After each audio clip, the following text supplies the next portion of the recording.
Hey everybody, Jester Borris here, and this is Through the Multiverse, where we're looking behind the veil of reality, continuing spooky season. Last time you joined us for Call of Cthulhu, today we are going into the world of darkness. That's right. So as we look behind the veil, I've actually found something kind of interesting. It's right over here with me.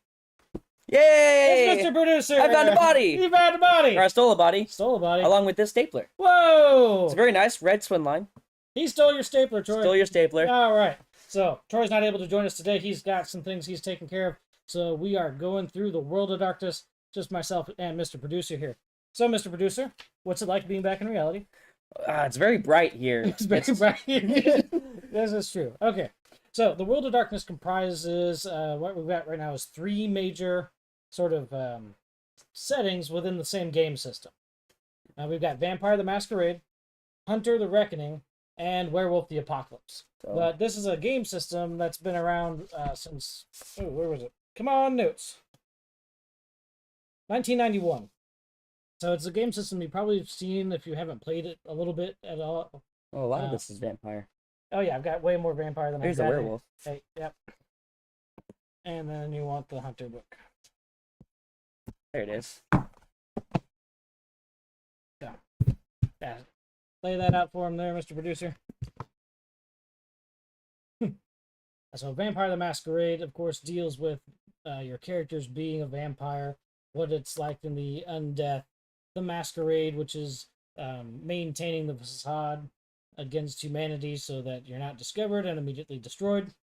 Werewolf and Hunter the Reckoning deal separately with different things as far as their theming goes, but Werewolf, I think, is more fun because you get to be a werewolf and crush things. Werewolves are always a bad news when they show up. Yeah. Hunter is kind of an interesting one as you can play that kind of broadly. You can go from your sort of grassroots, what was it? Wasn't it Wes Craven? Yeah, Wes Craven's vampire. That's the one. Yeah. Right. Yeah, so guys with crossbows hooked to their Jeep with a winch. Yep. That you go into the building, you shoot the vampire, and you drag him out into the sunlight. I mean, all the way up to what's currently going on within the system right now, the Second Inquisition. That's right, not the first one, but the second one, as governments have become aware of some of these supernatural entities and are now hunting them. yeah, let's face it, you can't talk them out of anything. Indeed. So, that's going to be in the 5th edition. This is the current edition for the World of Darkness. We've got Vampire, Werewolf, and Hunter. Other editions did have quite the expansion. We'll talk a little bit about what those were here coming up. But like I said, this has been out since 91. This is 5th edition is currently actually published by Renegade Game Studios, who we talked about a little bit earlier this year. Mr. Producer, you remember what they did as well? They were the guys that did all the Transformers stuff, right? Yeah, Transformers and G.I. Joe and My Little Pony, believe it or not. Yeah, so different game system. They're not compatible. Please don't with My Little Ponies. My Little Pony's investigating the Masquerade. Yeah, that might not go so well for everybody. But well, here, Troy's asking about our game yesterday, so before we get into it, let's just talk about the craziness that we did yesterday. Okay, well, totally fair. So as you can see, I've got the books. I'm a fan of the system. The game system is a D10 based system. Your attributes and skills combine to give you a dice pool, and then you get a 6 or better equals successes. That's the basics of it. It was actually pretty nice because the other creatures also had like defense rolls, so the combat didn't really seem like the old school RPGs where it's the bad guy's turn, so you just have to kind of stand there and take it. Yeah, you have some options as far as defense. You can do a passive defense or an active defense. You can soak damage and try to resist things. There's different kinds of damage. So there's a lot of subtlety that goes into it, which is kind of nice. As far as our game went yesterday, we did play at our local library, helping them with some of their spooky activities. Turns out that the cultist that built the house in the 1800s managed to... It wasn't really an infection, but it managed to bring some sort of entity into the house that became the house. So the house continued its reign of terror, killing people as they entered to sustain its life force. And so the adventurers, the hunters, thinking that they're going after some sort of ghost, it end up almost being killed by the house. So it was a lot Yeah, of fun. because the guy I had was he was like the nerdy librarian turned ghost hunter. He didn't really have any combat skills. His whole thing is he had a camera and he was looking for proof. He was the guy out there trying to get clippings of Bigfoot's fur. You know, so That's one of the things that's kind of fun on the hunter side of things. You'll have, you know, you can go as far as Mulder from X-Files to the guy who snapped that fuzzy picture of Sasquatch. Yeah. And everything in between. You know, when you're the conspiracy theorist that knows he's right because something tried to eat you at some point, Yeah. you can find that kind of character in the hunter setup. It's just a lot of fun. So we had a good time yesterday going through. Nobody died, but they tried real hard. Yeah. Yeah. We had one person that almost died. Yeah, and I think it was a lot of fun. It's a different sort of kind of horror, and each of the different settings, well, they're really the kind of the same setting, but they have a different flavor, right? So yeah, different points of view, different perspectives from the different. Because again, you know, your hunter is gonna look at life a little bit different than your vampire. Well, just so like major themes here would be a sort of vigilante justice. You get some horror and survival in the face of overwhelming supernatural threats. You know, when you discover that werewolves are real and they're going to kill you, Yeah. trying to survive, that's a little different. And that's going to be different from Werewolf, as an example. Their themes, eco-horror, spirituality, and the struggle to protect Gaia from corruption. So they've got a more spiritual connection with the earth, and the things that motivate the werewolves are much different than what motivates a human hunter to go out and do the things that they're going to do. Yeah, eco-terrorism. Essentially. But then here with Vampire the Masquerade, we ended up with a lot of personal horror, political intrigue, and survival in the hidden world of vampires.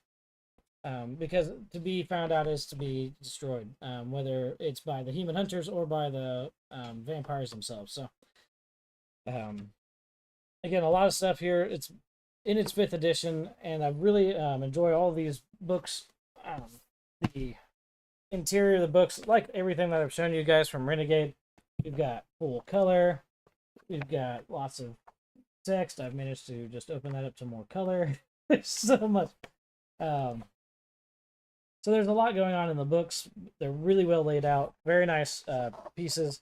I appreciate the black binding. They look really great on the shelf when they're all together.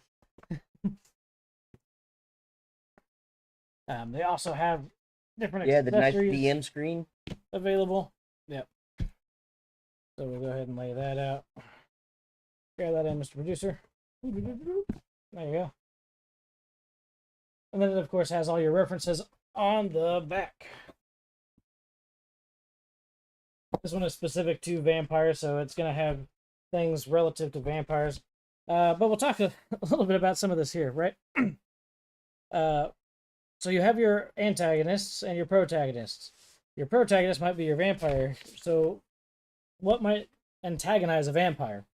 And how would you rate them? Insignificant would be inexperienced or a sickly mortal. All right, yeah, that's pretty insignificant. A weak threat would be considered an average mortal, a thug, perhaps a cop, or other unremarkable professional. You know, like, hey, I'm kind of hungry. I think I'm going to eat that electrician. Yeah. Well, he's got a big pipe wrench, so watch out. Your average stuff would be a gifted mortal or a ghoul, a trained police officer, mob hitman, or recently embraced thin blood. So that's kind of your average, your difficulty 3. Challenging is a neonate, a motivated thin blood, an ancient ghoul, and then a second Inquisition operative. Strong, Ancilia, second Inquisition commanders, or a young werewolf. And so we're at difficulties 5 to 6, and then overpowering is an elder or an adult werewolf, which is difficulty 7 or higher. And you can see there, like, werewolves are so bad news, they don't come in till the top of the threat. So all I'm hearing is werewolves are bad, okay? Well, you don't want to fight a werewolf? When you're a vampire, yeah, don't mix with the werewolves. They don't like you. So we get into this. So obviously, Vampire the Masquerade, or Hunter the Reckoning, or Werewolf the Apocalypse. You can find all this information, of course, at renegadegamestudios.com. That's the official website for this product right now. The system name, this falls under the storyteller system. It's kind of interesting too. I'll note here that it's got two forms of combat built into the system. You have physical combat, like a physical struggle where you're trying to overcome somebody or kill somebody. But they also have social combat where you're trying to manipulate. You've got subterfuge. Perhaps there's some seduction. That's largely what we did yesterday. Yeah, you spend a lot more time in it than you realize when you're trying to talk your way past a police officer, get information from somebody who's unwilling to share it, those sorts of things. And then beyond that, you also have your technical skills. Since we are in a modern setting, one of the players yesterday was able to hack a computer, gain access to the information that you were trying to find in that regard.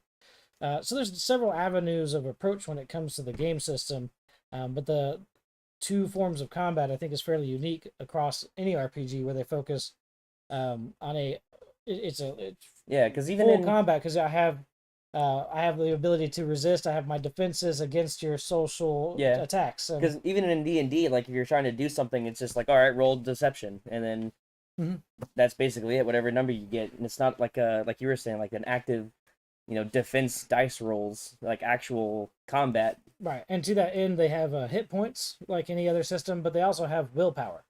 And so, as I try to affect you through the social combat structure of the game, I would take off your willpower until eventually you're just like, whatever, I'm done with it. I'm done with this conversation. You just get out of my face. Minimum. Oh, here we go. Related media. So novels, video games, particularly the Bloodlines series, you can still get Vampire the Masquerade Bloodlines through Steam. It's one of my favorite games. They've got great mods for it that sort of expand and refine the game. It is a bit older.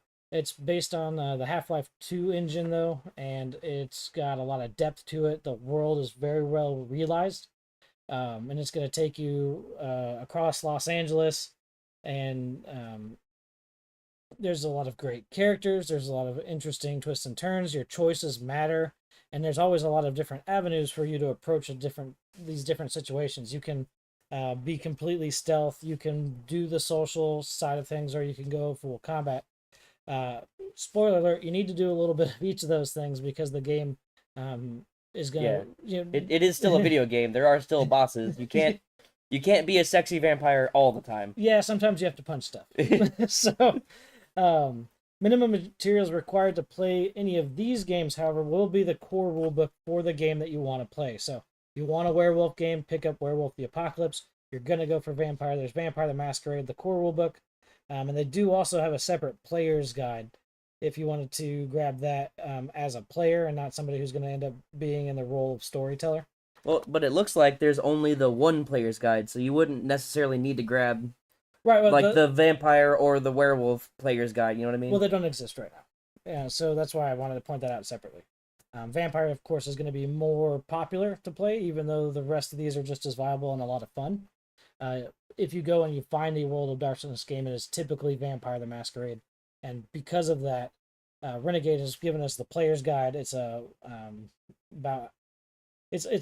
the player relevant information that you're going to need to be able to jump into the game, make the character, and start getting into the world itself. Oh yeah, well I guess it is Vampire. The core book itself has all the additional information that you'll need to take on the role of storyteller. The settings for this are all modern day, but you'll find that it'll be a little bit different of a focus depending on where you go. Right, like the vampires are more seedy, dark alley, underbelly society kind of thing. They're going to be in the cities, right? So one of the games here we've got the Chronicle Chicago by Night, and then there's also the Fall of London. So this one's kind of nice because it's not only the campaign, but it's a setting. True. And it is the city of Chicago. The same thing for the other one. It is London. So you're going to find Vampire particularly is going to be in the cities. Hunter will also tend to be in the cities. Werewolf seems to be more like rural and wooded areas. Yep, because they're wolves. They are in packs. They're going to be out in the forest. They're going to be out with the spirits. They're going to not typically want to be in the cities for very long, if at all. And So that will be a little bit of a distinction where you're going to find, if I'm running a vampire game, I'm going to be in a city almost 100% of the time. Where I'm a hunter, I'm going to have to go where the supernatural is, depending on what it is that we're trying to solve or combat. And then with werewolf, you'll tend to find that you're in smaller towns, rural areas, outskirts of major cities potentially, or full-on wilderness areas. Yeah, I wouldn't expect a werewolf pack to go into the city unless they're wanting to date, like... You have to have specific reasons. Yeah, there would have to be a reason to go in, because, going back to the whole sort of eco-terrorist thing, like what if they're trying to knock off a shipment of something that's coming through a port, right? You have to go in through the city to do that. Right, and then, again, their motivations and themes are going to be a lot different than what you're going to find in a vampire game. Yeah, so. I was just trying to draw the parallels, because I remember in the Vampire Masquerade Bloodlines game, you blew up a warehouse. So well, yeah, which is true. So this one was kind of fun. Present day might also be considered present nights, but it is a modern setting. I think the current timeline's got us through 2014, or a little behind, and I believe the fall of London was 2008. So that's when the Second Inquisition kicks off, and the fall of London is about vampires being discovered, the church getting involved, and the fallout from that. It's quite an interesting storyline for vampire stuff. There are a lot of factions that tend to develop. So we're going to have the Camarilla, which will be your primary vampire faction.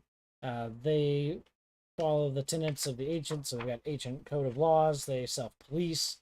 They are not only responsible for, but pursue upholding the Masquerade, so that they remain undetected and can continue to exist. The Anarchs are rebellious against authority, and they're basically, I mean, how to describe it, little brother? Because they are kind of complicated too. They're a loose affiliation, so you can consider them a faction, but at the same time, they're really just not the Camarilla. Well, yeah, they're more like the biker gang, right? They're together. They don't want to get in the way of anything, but if you go and mess with them, then they'll put you back in your place. That's a pretty good way to state it. So the Anarchs, when you get into the themes, the settings, they're not going to be, well, and they're a pillar, but they're not the structure. They're not somebody you can go to that also has the same sort of power and influence. Yeah, and while reading through the Masquerade, when you're going to make a character, it says that most characters will be either affiliated with the Camarilla or the Anarchs, not necessarily, like you're not going to have a Sabbat character. Well, if you're going to be having your vampire guys, because they're clashing clans. Well, they're the opposite in terms of philosophy. So the other major faction is the Sabbat, but they tend to revel in their monstrous nature. They are superior. They have a superiority complex. They want to dominate and control. They're often described as zealous warriors. And when you break down some of the different things, the bloodlines that are involved are broken into clans. Certain clans tend to uphold the Camarilla's traditions and structure, while other clans have broken off and tend to support the Sabbat. So you'll see a division there that's not only bloodline related, but history, philosophy. There's several layers that go into it. Yeah. And the Anarchs kind of throw all that off. Yeah, they try to stay separate from everything, but they'll, just like any other games, like Star Wars, right? You have your independent character, but they'll still take contracts with the Empire. Mm-hmm. Yeah, they are still vampires at the end of the day, and they're going to be a force to be reckoned with, but the way that they apply themselves or take territories within a city is different than the Camarilla or Sabbat. Looking through here, players will typically have vampires that are aligned with the Camarilla or the Anarchs. There are some independent clans. That's very rare. You don't tend to run into those. And then the Sabbat is almost like in D&D, if you go to try to run an evil campaign, it's difficult because it all falls apart. You just basically have to be the bad guy all the time. And if you just walk into a place and vampire out, you tend to have repercussions for that. So, being a Sabbat, character is a little That guy different. shows up. A little different. You're the MP5 full of silver bullets. Yeah. He's gonna kill you at $500 a round. When we were dealing specifically with vampire, some of the themes in those games are going to come down to power struggles, mortality, the potential for eternal life, and then staving off the beast, which is the vampire's animalistic side, the voice in the back of their head that drives them to feed, that runs scared when they are hungry, that sort of thing. And then the frailty of humans and their humanity. One of the major themes of the World of Darkness is that you have shades of gray. There's not really any this is good and this is bad, but you always have consequences. And so trying to hold on to your humanity in the face of your new nature, in face of what it takes to survive within the Masquerade, is a major theme, particularly within Vampire, where you're trying to hold on to your humanity, not succumb to the beast and just become a feral killing machine. That's something that you're going to find a lot of in not only the themes, but they've got specific game mechanics that reinforce it. So storyteller system, and we'll get into combat in a second. So it's been updated for 5th edition, but like I mentioned earlier, it's D10 based. So you'll have typically when you make a skills challenge, you'll have a primary stat like your strength or your intelligence, and then you'll pair that with an appropriate skill for the challenge. So as an example, if I wanted to go punch Mr. Producer now that he has a body.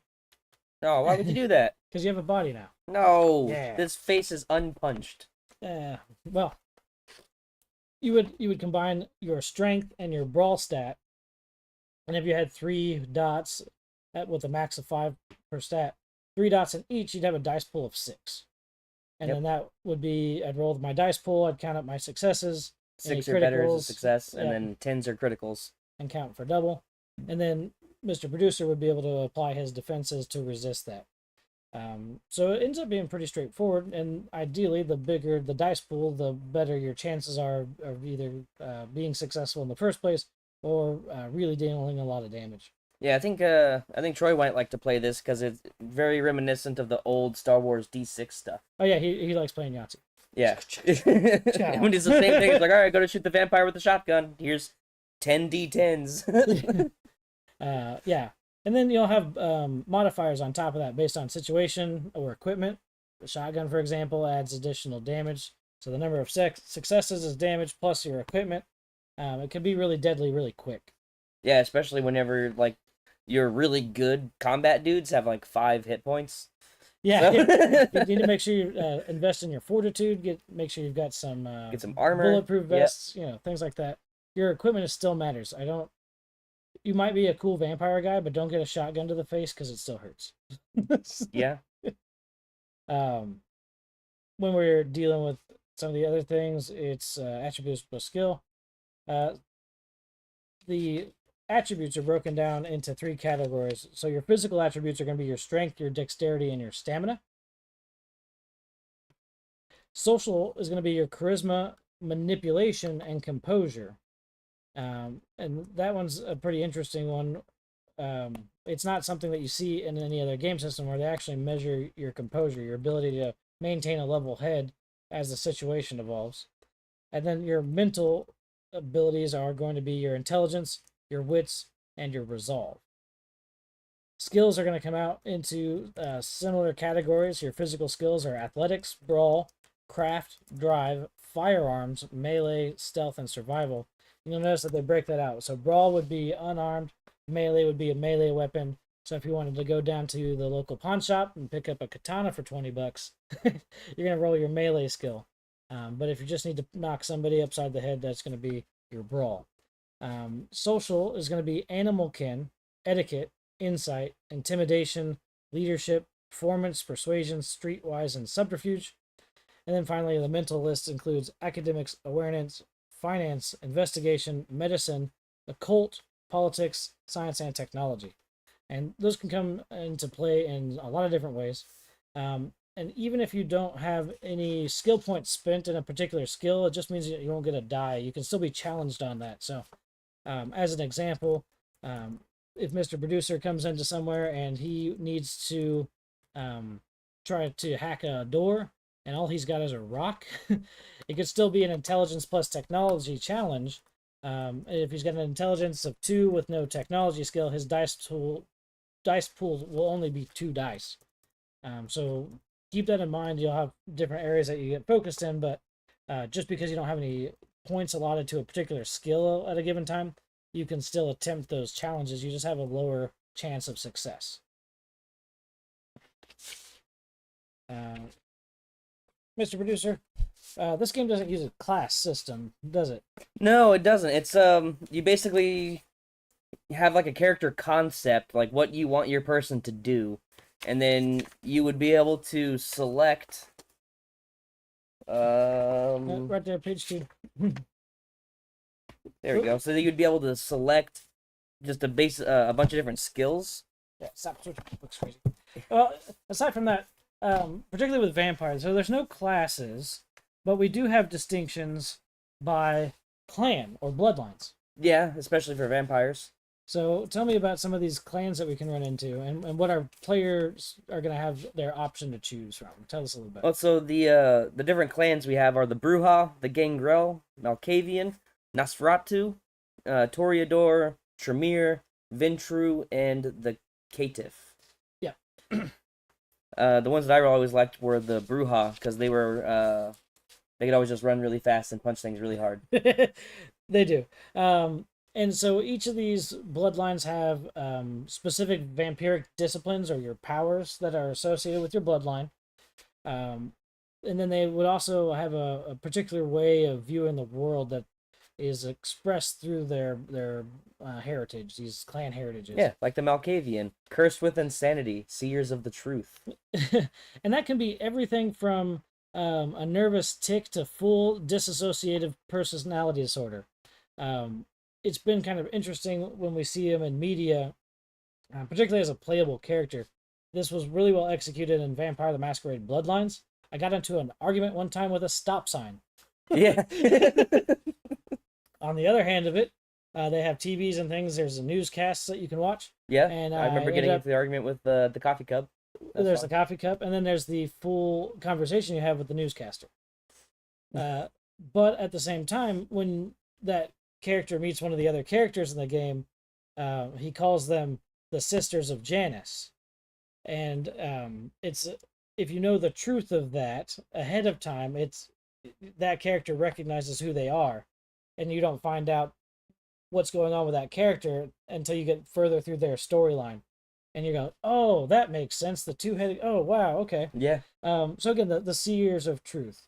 Other Malkavians may be cursed or blessed with foresight or the premonition. Yeah, the future teller, fortune teller people. Right, and we see that in Vampire the Masquerade Swan Song, the Malkavian in there. She's got premonitions and visions and things like that, that if you can interpret them correctly, give you some interesting insight into what's to come in the rest of the game. But it's also one of those things that you can see is manipulated and abused by the elders that are within, particularly the prince at the time, uses that power to try and manipulate or control the events that are unfolding throughout the game. As we get through here, the Gangrel are shapeshifters and loners connected to the wilderness. They take on more of an animalistic and pack-type mentality. The Nosferatu, straight out of the film. Yep. So your old school Nosferatu, their vampiric curse twists their forms. They are one of those things, like if you see one, you know that that's a vampire, like something's wrong with that guy. And it can be everything to deformities to living death, where you rot, your nose falls off your face, your hands get decrepit and things like that. At least it's a good thing they can be invisible. That is one of the things. They do have the power to turn invisible, and as you develop that discipline, you can also apply like glamours, it's like illusions over yourself and things like that. That power's evolved a little bit over the course of the game system too. It's kind of neat to see what you can do with it. Eventually, not only hiding from physical sight, but technology as well. If you're very disciplined in obfuscation, Yep. then you'll be able to hide not only from people but from their technology, and that can be a very valuable skill, as the Nosferatu tend to be employed as spies, information gatherers, and the IT and hackers. So, the Toreador, artists and lovers of beauty, political savvy. They're probably the most connected to the human world, and they do that through art, and they tend to spend time in reflection on things. Yeah, these are your high society snobby types. The Ventru are the aristocratic leaders and manipulators. These are going to be your stuffy, blue blood type, old school vampires. That you'll see them a lot in the Camarilla in positions of leadership. They tend to have that stuffy air about them. The the Tremere are always fun with the blood sorcerers. Yes, and nobody is entirely comfortable with them. Yeah. So the background of the Tremere has changed a little bit. This one's kind of neat here in the updated lore for Tremere. A group of mages practicing in Italy. I think it was around the 1800s, early 1800s. Performed this ritual that killed them all, but turned them into vampires. So one of the things that happens is when you die, you can't access magic. That's where in the system magic exists. Particularly, so we don't see it in 5th edition, but in earlier publishings, one of the subsets here was Mage the Awakening. I think it was the subtitle. So you could be a human mage, and magic was insanely powerful. Yeah, well, they have some magic stuff in the Second Inquisition. A little bit. You'll see some of that. But vampires can't access magic as it was understood. But the Tremere, having come from mages, understood the principles of magic and developed blood sorcery. It's one of the things that makes them very cool.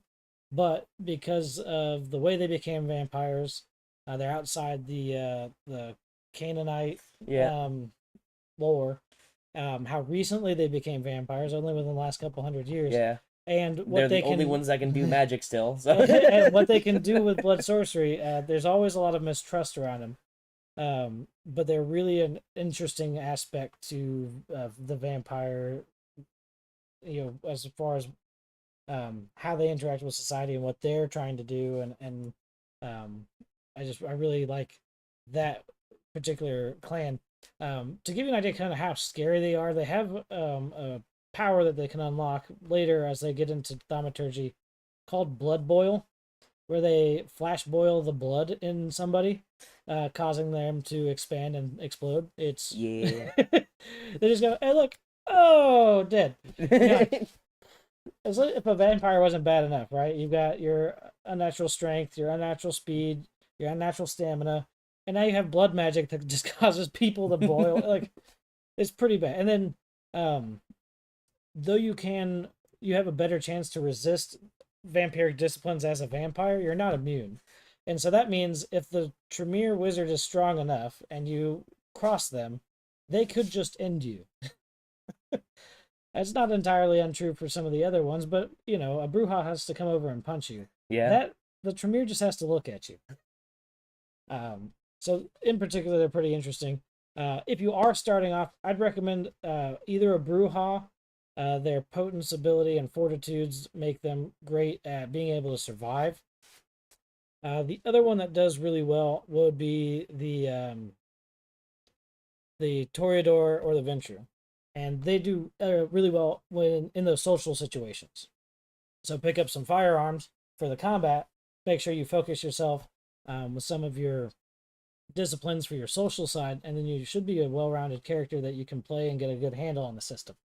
Another one that I personally would recommend would be the Gangrel, because they are more animalistic. They actually make pretty decent investigators, and they're also a little bit more wild, a little bit more brutal with the combat, so they would still have a pretty decent chance in fighting anything that you guys come across. So they're, just as a vampire race, they're pretty well rounded as it is. Yeah, their clan can take on full animal forms later on through their animality, but they also will have partial transformations so that you can deal aggravated damage against other supernaturals.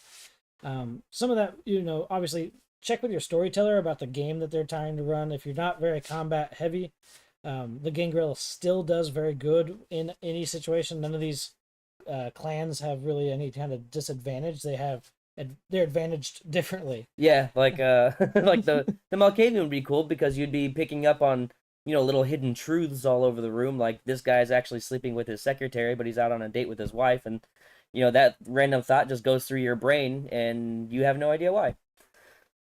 For sure. So, So just trying to do an investigation while you're insane is a little bit difficult. Yeah, and the Malkavian can also be a really good spy type character, though. Yeah. You just have to stop getting in arguments with stop signs. Yeah.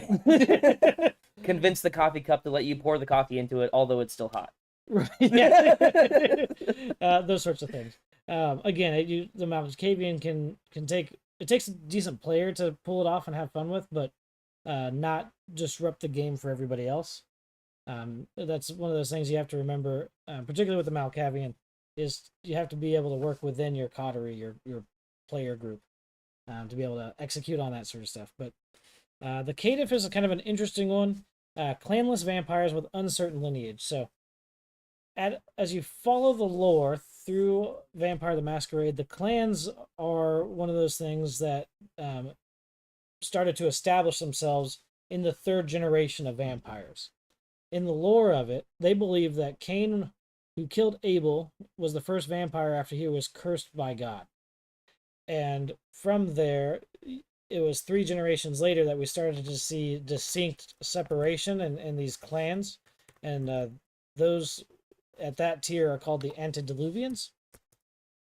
So as you get further down the tree and we're getting into the 10th, 12th, 13th generation with these things, the Caitiff are vampires that don't express their disciplines in the same way that their sire might. So if Mr. Producer is a Malkavian and he sires me, which is the act of turning me into a vampire, and I don't express with the same vampiric disciplines, then I would be considered a Caitiff, typically shunned or put at a low rank in vampire society. It's a way for you to custom build a vampire, but you have to also understand that within the story, your vampire is probably not going to find a whole lot of friends. And that would be something to if you're considering a Caitiff, be sure to check with your storyteller about how that might work out. And as I understand it, a Caitiff can come from any vampire. Right, because the blood is all comes back to a single point. It's sort of like a genetic memory. So, I got obfuscate, but I also got celerity. Well, that's not one that tends to pop up. You don't tend to get invisibility and super speed together. Yeah. There's go through the clans, the bloodlines in a different sort of way. So, okay, that's neat, but because you don't fit the mold, you get shunned, you get cut off. It can be a big embarrassment for your sire as well. There's a lot of repercussions and things that can happen within the vampire society when a Caitiff comes out through a siring event.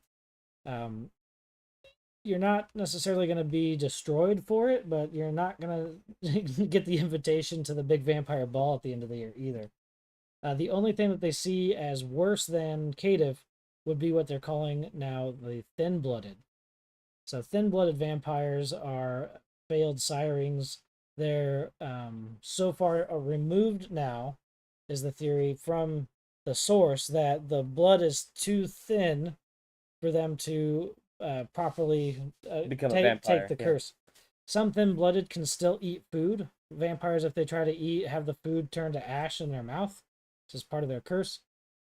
So they may not look dead. They can still maintain a heartbeat sometimes. Some of them don't.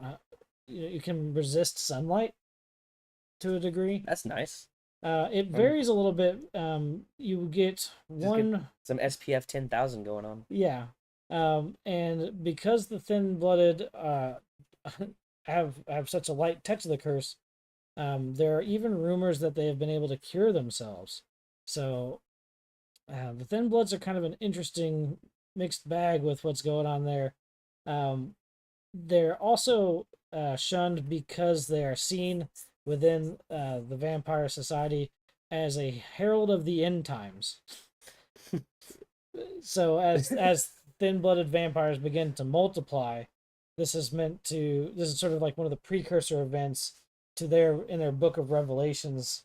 The end time of vampires, the ancient one will awaken and consume kindred and kind alike. Is how that. I think I've seen that movie, right? Queen of the Damned. Yeah, something Like that. Pretty good.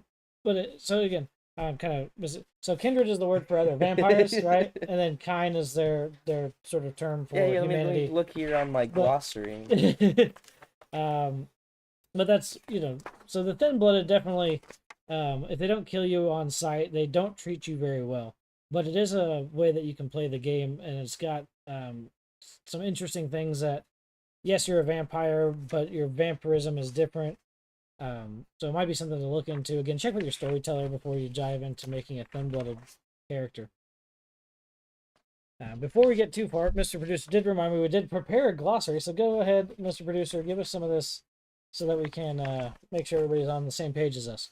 Oh, I just lost it. It's the other one. Gone forever. No, it's... So, under there, so for this one, I had Kith was a werewolf specific, right? It's talking about subgroups or variations within werewolf tribes. So then you had your kin. Yep, Kith and kin come up. Kindred and kind. Yep. I'll just start at the top and walk us through some of this. So, we got like attributes.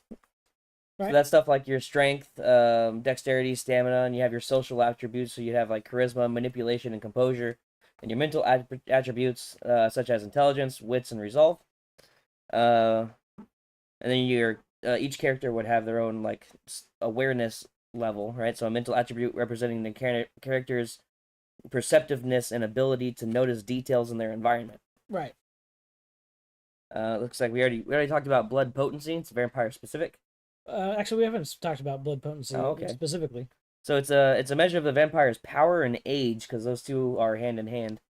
Higher blood potency grants access to more disciplines and abilities. So you can end up being invisible and super fast. Yeah, and it's not impossible to learn the other disciplines from someone who's willing to teach you, but most of the time that knowledge is closely guarded, and fat chance that the Tremere will teach you blood source, or you're not in the clan. But blood potency is one of those things where you can be, even if you stay like a 10th generation, you can have stronger potency.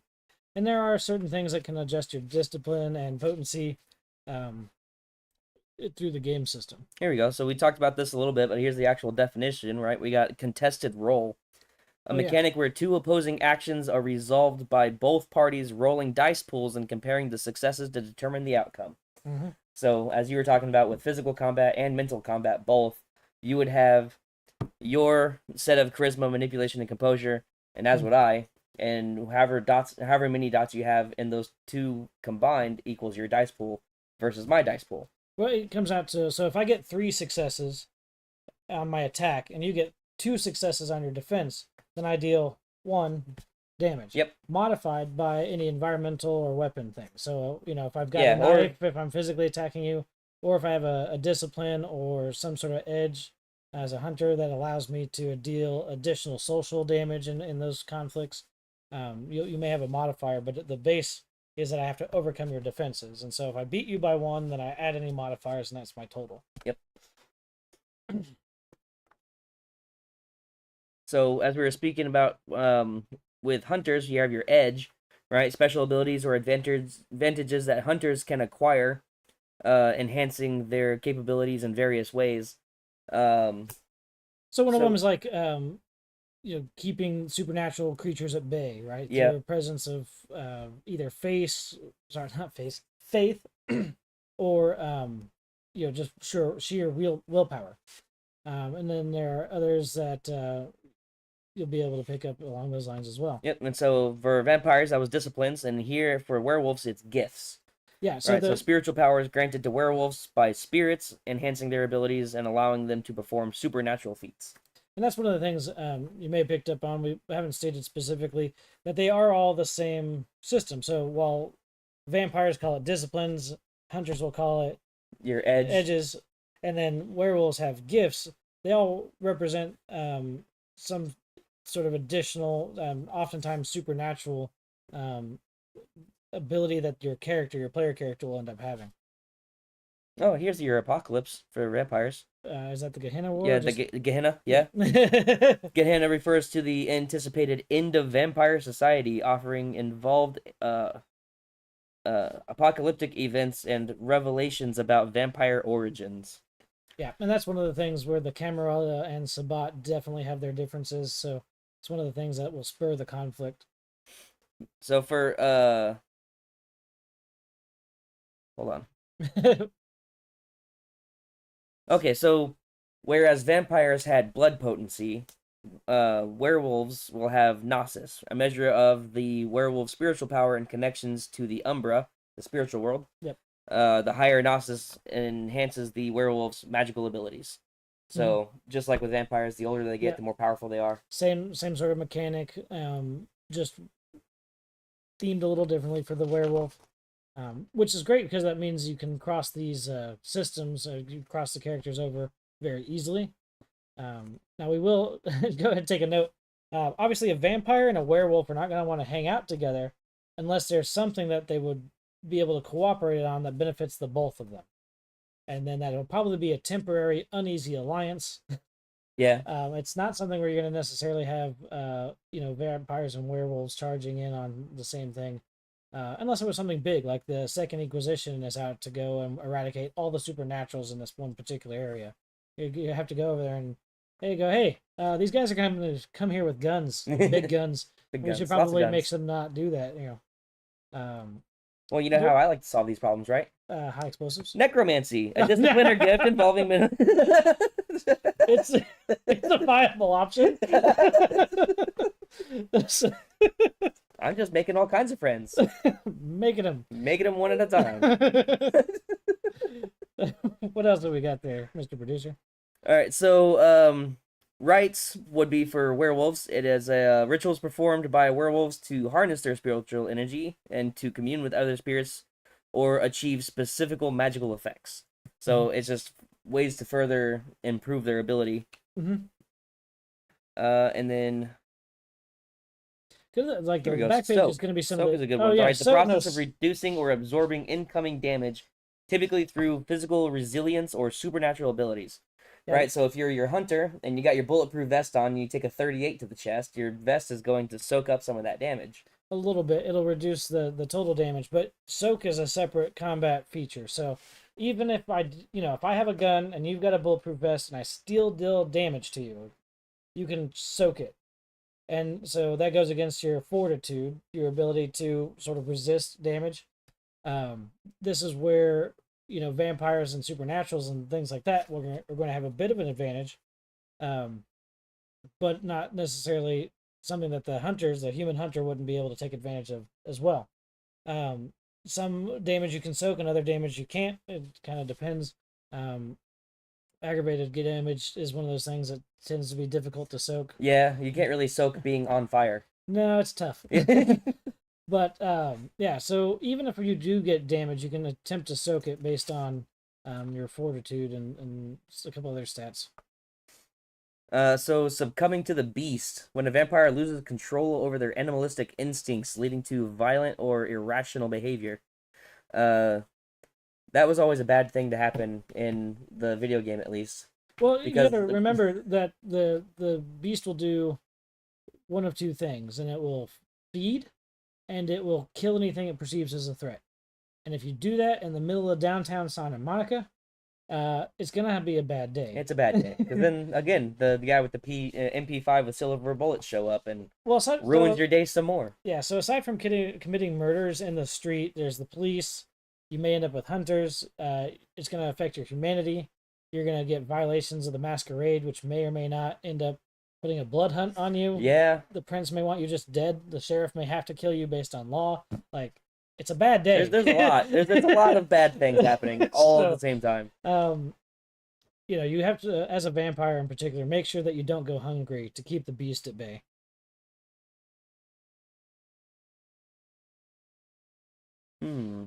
The worm. Oh yeah, so this is going to be specific for werewolves and the way that they understand the spirit world. 3 major spirits that govern the natural world. However, the worm has become corrupted in its duties, and Yep. now it's out of control. It's threatening to consume them and thereby unbalance nature. A corrupting force representing entropy, destruction, and decay. The worm opposes Gaia and is the primary antagonist of the werewolves. Yeah, so typically anything that the werewolves deal with, they'll see it in the perspective of fighting against the worm. It's in corrupting influence or protecting Gaia from agents of the worm.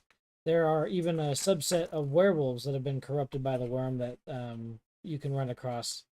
We'll talk a little bit more about those in a moment.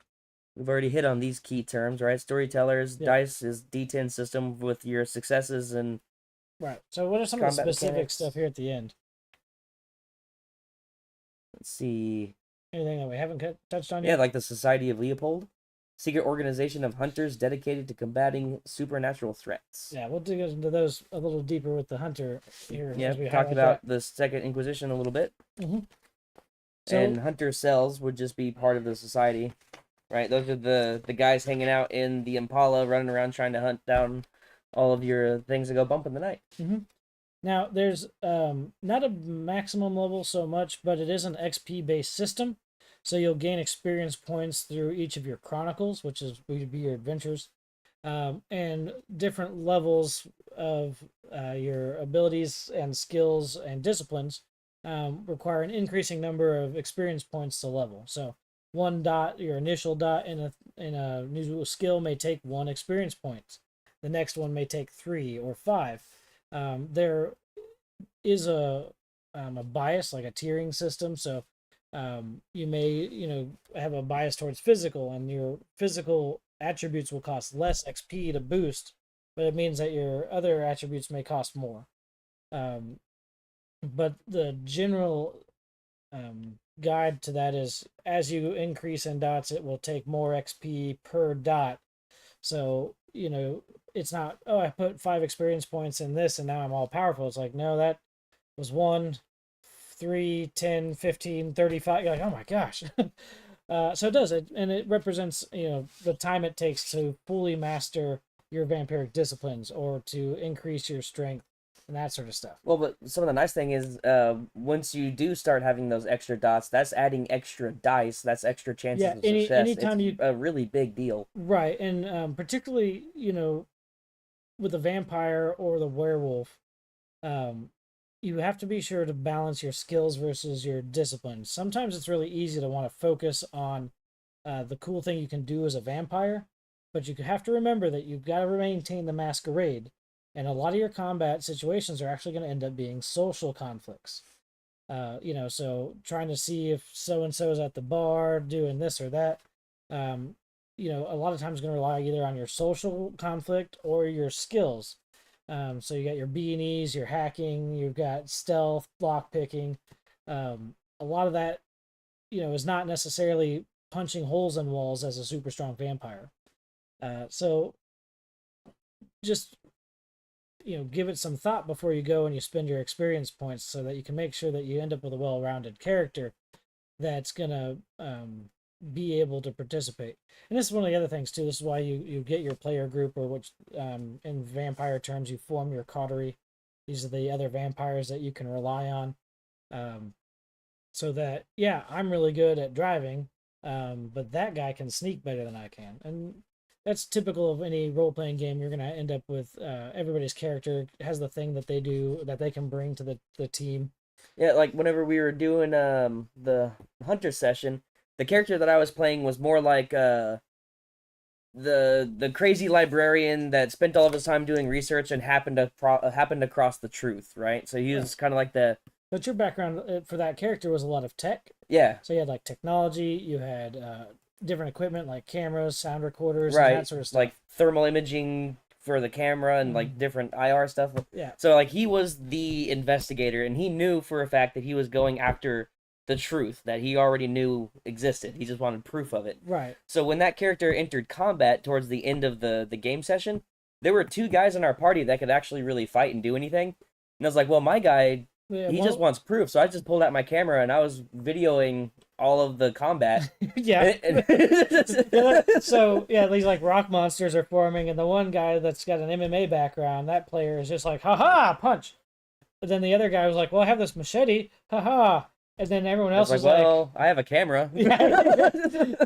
They're like, what are you doing? He's like, I'm getting a good shot. And the guy's like, no, you know. Because you're not supposed to have rock monsters, but here's the rock monsters. Yeah. And you got all the pictures. Which, you know, from an investigative standpoint, I thought was really cool, because you were also able in the Chronicle earlier to capture all the footage from the other investigative team. Yep. They were some of those like Ghost Hunter wannabe, you know, Discovery Channel shows. They happened to find a real haunted house and got murked for it. But that may or may not have been my fault because I locked him in a room. Well, that was a different set of guys that were also there, but they also got murked. But no, there's the social conflict scene where they were able to get the producer, got his room key, then your other player was able to hack the computer, and then you guys got all that footage that showed all the events. So that footage plus your footage and all your accounts, you can go, hey, look at this case file that we've put together. Yeah. And I've, you know, I think you ended up walking away with the head of the rock. Yeah, because a rock monster came over and tried to beat me up, so I jumped on its back, still, you know, one camera in my hand and arm wrapped around the rock monster. Yeah, and you got some help from one of the other people, and you managed Someone came over and stabbed it, and it fell over, and I crushed it with my body weight. Like, I have the head of a rock monster now.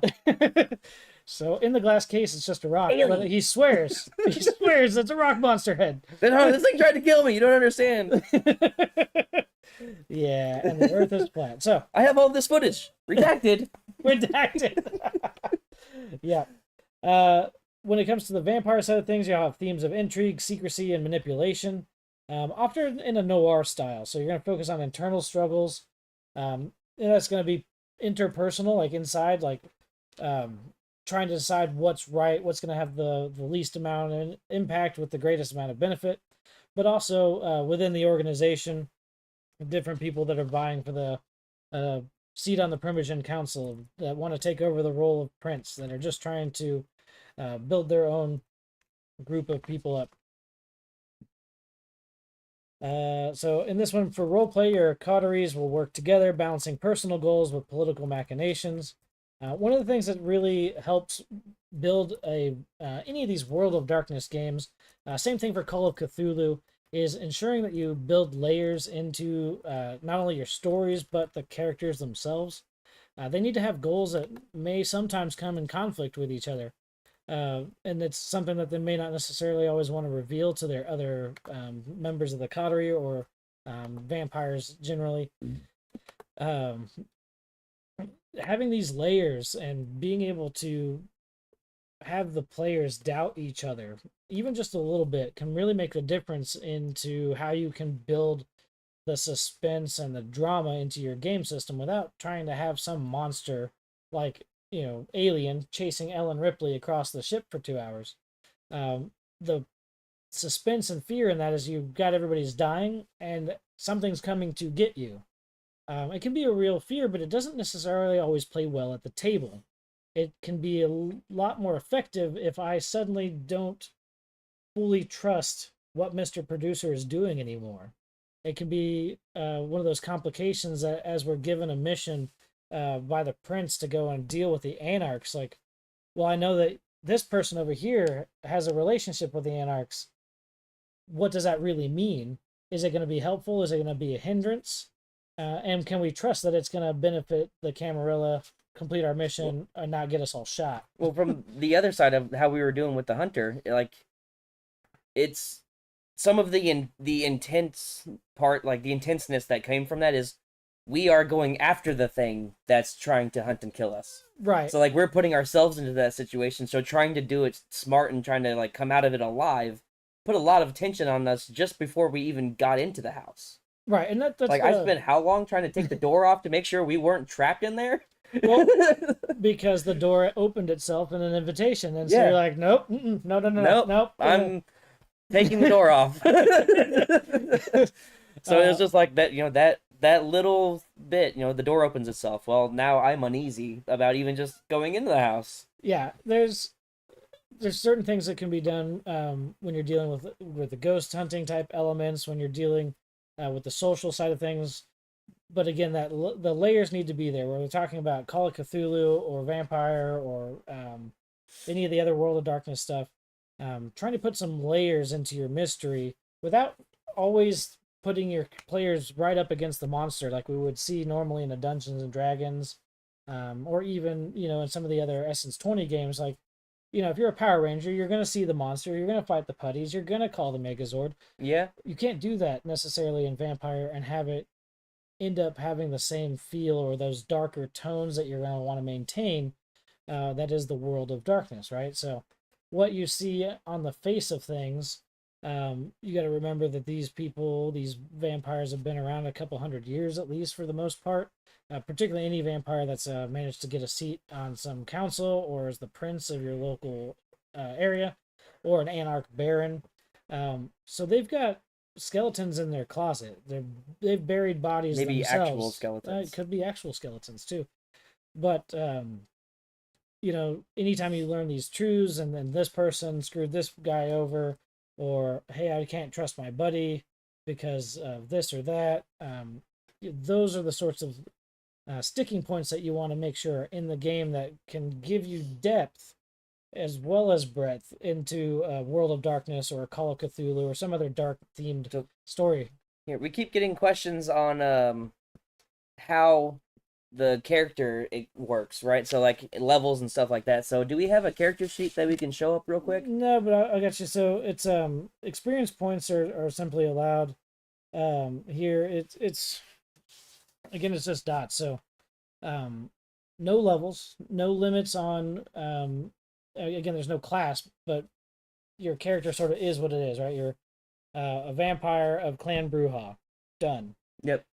So that's all set up from character generation. And basically, all that picks is what disciplines you're going to have. Right. You can still put your dots wherever you want them. Correct. As long as you have the experience points to purchase the level, you can do that however you want. Now, character generation can go a couple different ways, but typically you'll start with a 15 to maybe 20, depends on if you want a slightly higher power starting set of characters, to go through and distribute those across your character sheet. You'll select your disciplines or edges or things of that nature, depending on the character that you're going to make. And then you start from there.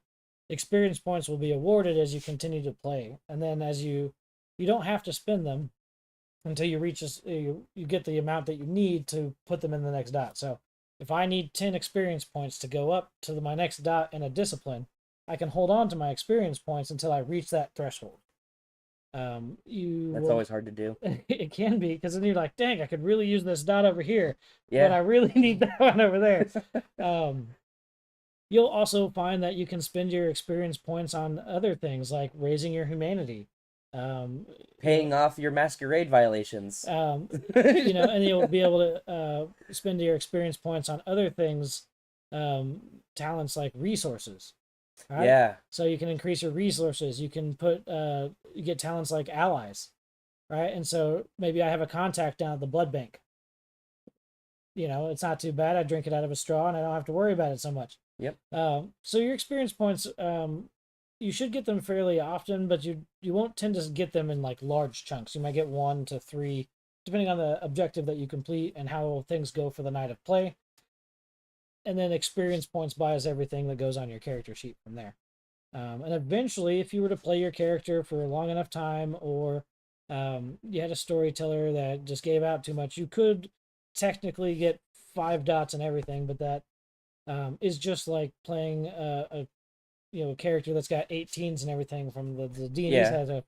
It sounds cool, but it kind of gets boring, or you're having to deal with stuff at such a high level that it's just things get ridiculous. They do. Like, you're fighting the actual worm now. It's like yeah, you're like, okay, hold on, or you're like, it's like, am I fighting Dracula? Did I just punch Dracula in the face? You're like, yeah, kinda, but those threats do exist in the World of Darkness, but it's a different style of game, and it doesn't fit the themes for the most part. Your bad guy ends up becoming Baron Stradval Palpatine. Right.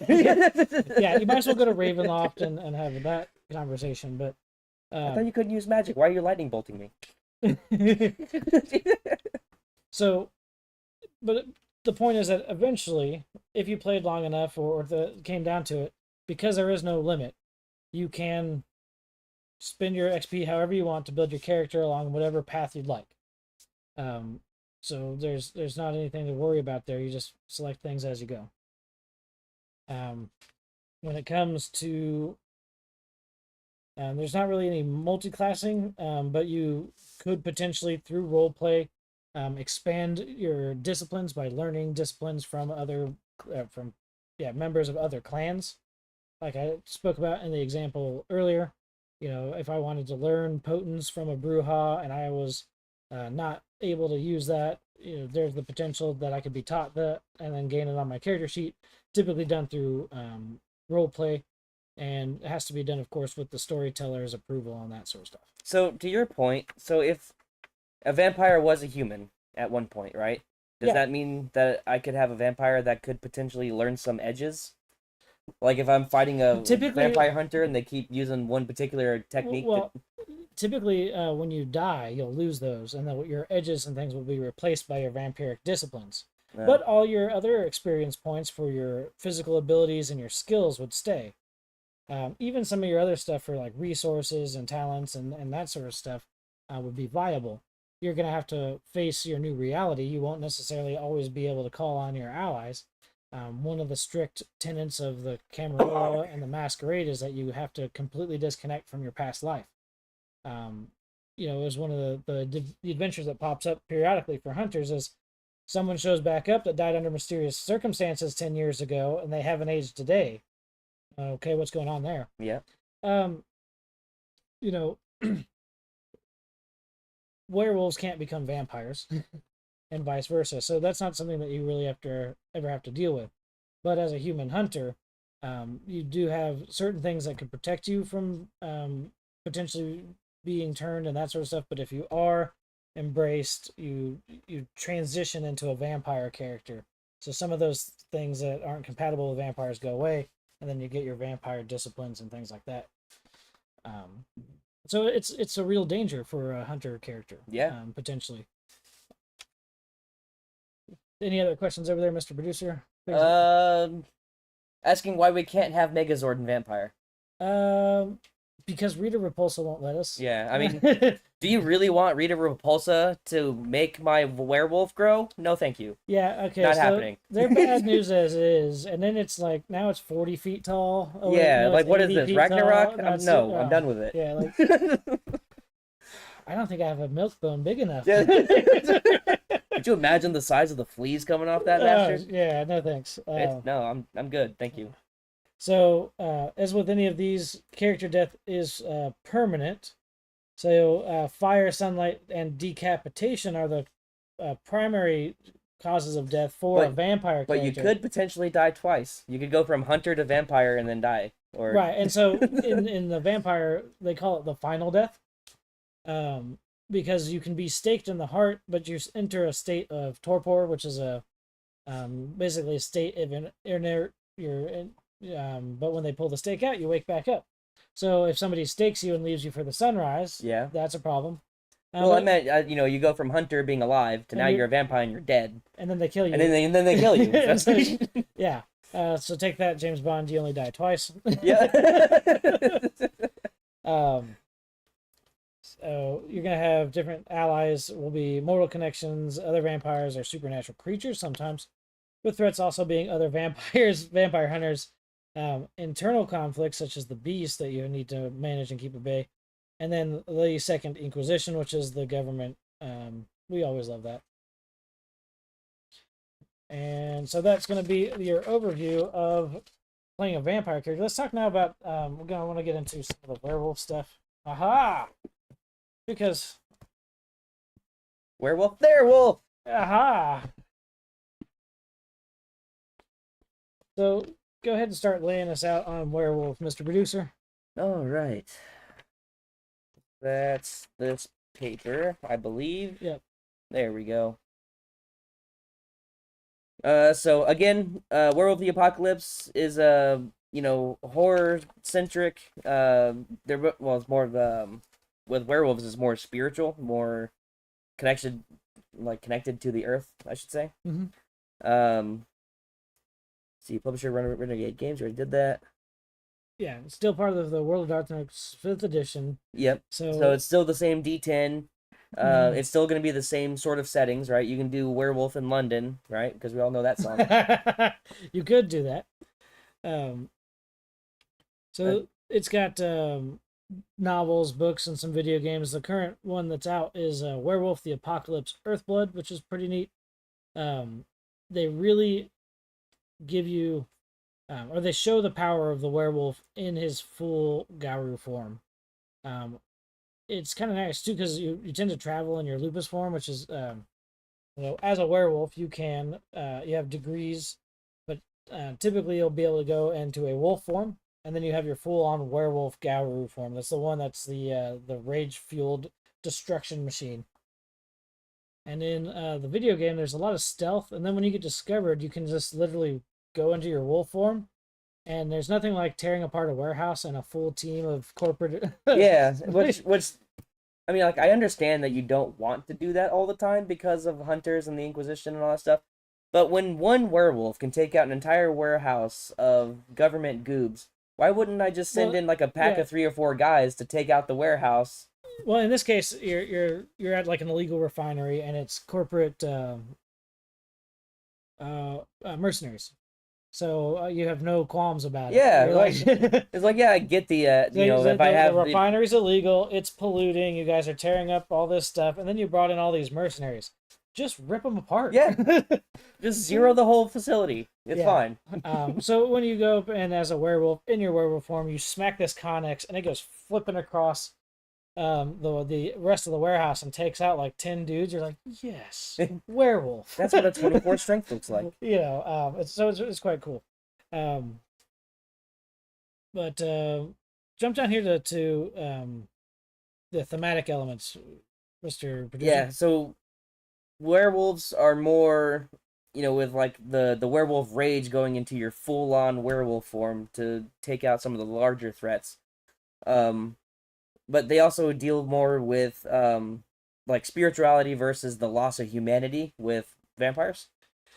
Right, and in this one, I gotta double check. I've read a lot. I think in this one you're born as a werewolf, so you don't necessarily acquire it as a curse. What makes this interesting is that werewolves are natural. Yeah. So they're connected to earth and earth spirits. And it's part of the reason why they don't like vampires. Vampires are supernatural, and they go against the flow of the natural order. So that was one of the things that's kind of different. In a lot of the lore, we'll see lycanthropes will also suffer as a curse. The Witcher has a really good lycanthrope quest, and Van Helsing, and then, of course, the Underworld series. Yep. That sort of stuff. They inherited this as a curse, similar to vampirism, and not necessarily as something that comes through a natural connection to something. So werewolves, like vampires, would still have their clans and tribes and such, right? But I think I don't know if werewolves have anything specific to those clans and tribes instead of just having mostly a different family. Mostly you deal with your pack. And then the packs are all generally oriented in one direction or the other. So you have the Garun Nation, which is going to be the packs of werewolves at large. And then on the opposite side of that, you have the Black Spiral Dancers. We talked about this a little bit ago. These are werewolves that have been corrupted by the worm and now do its bidding.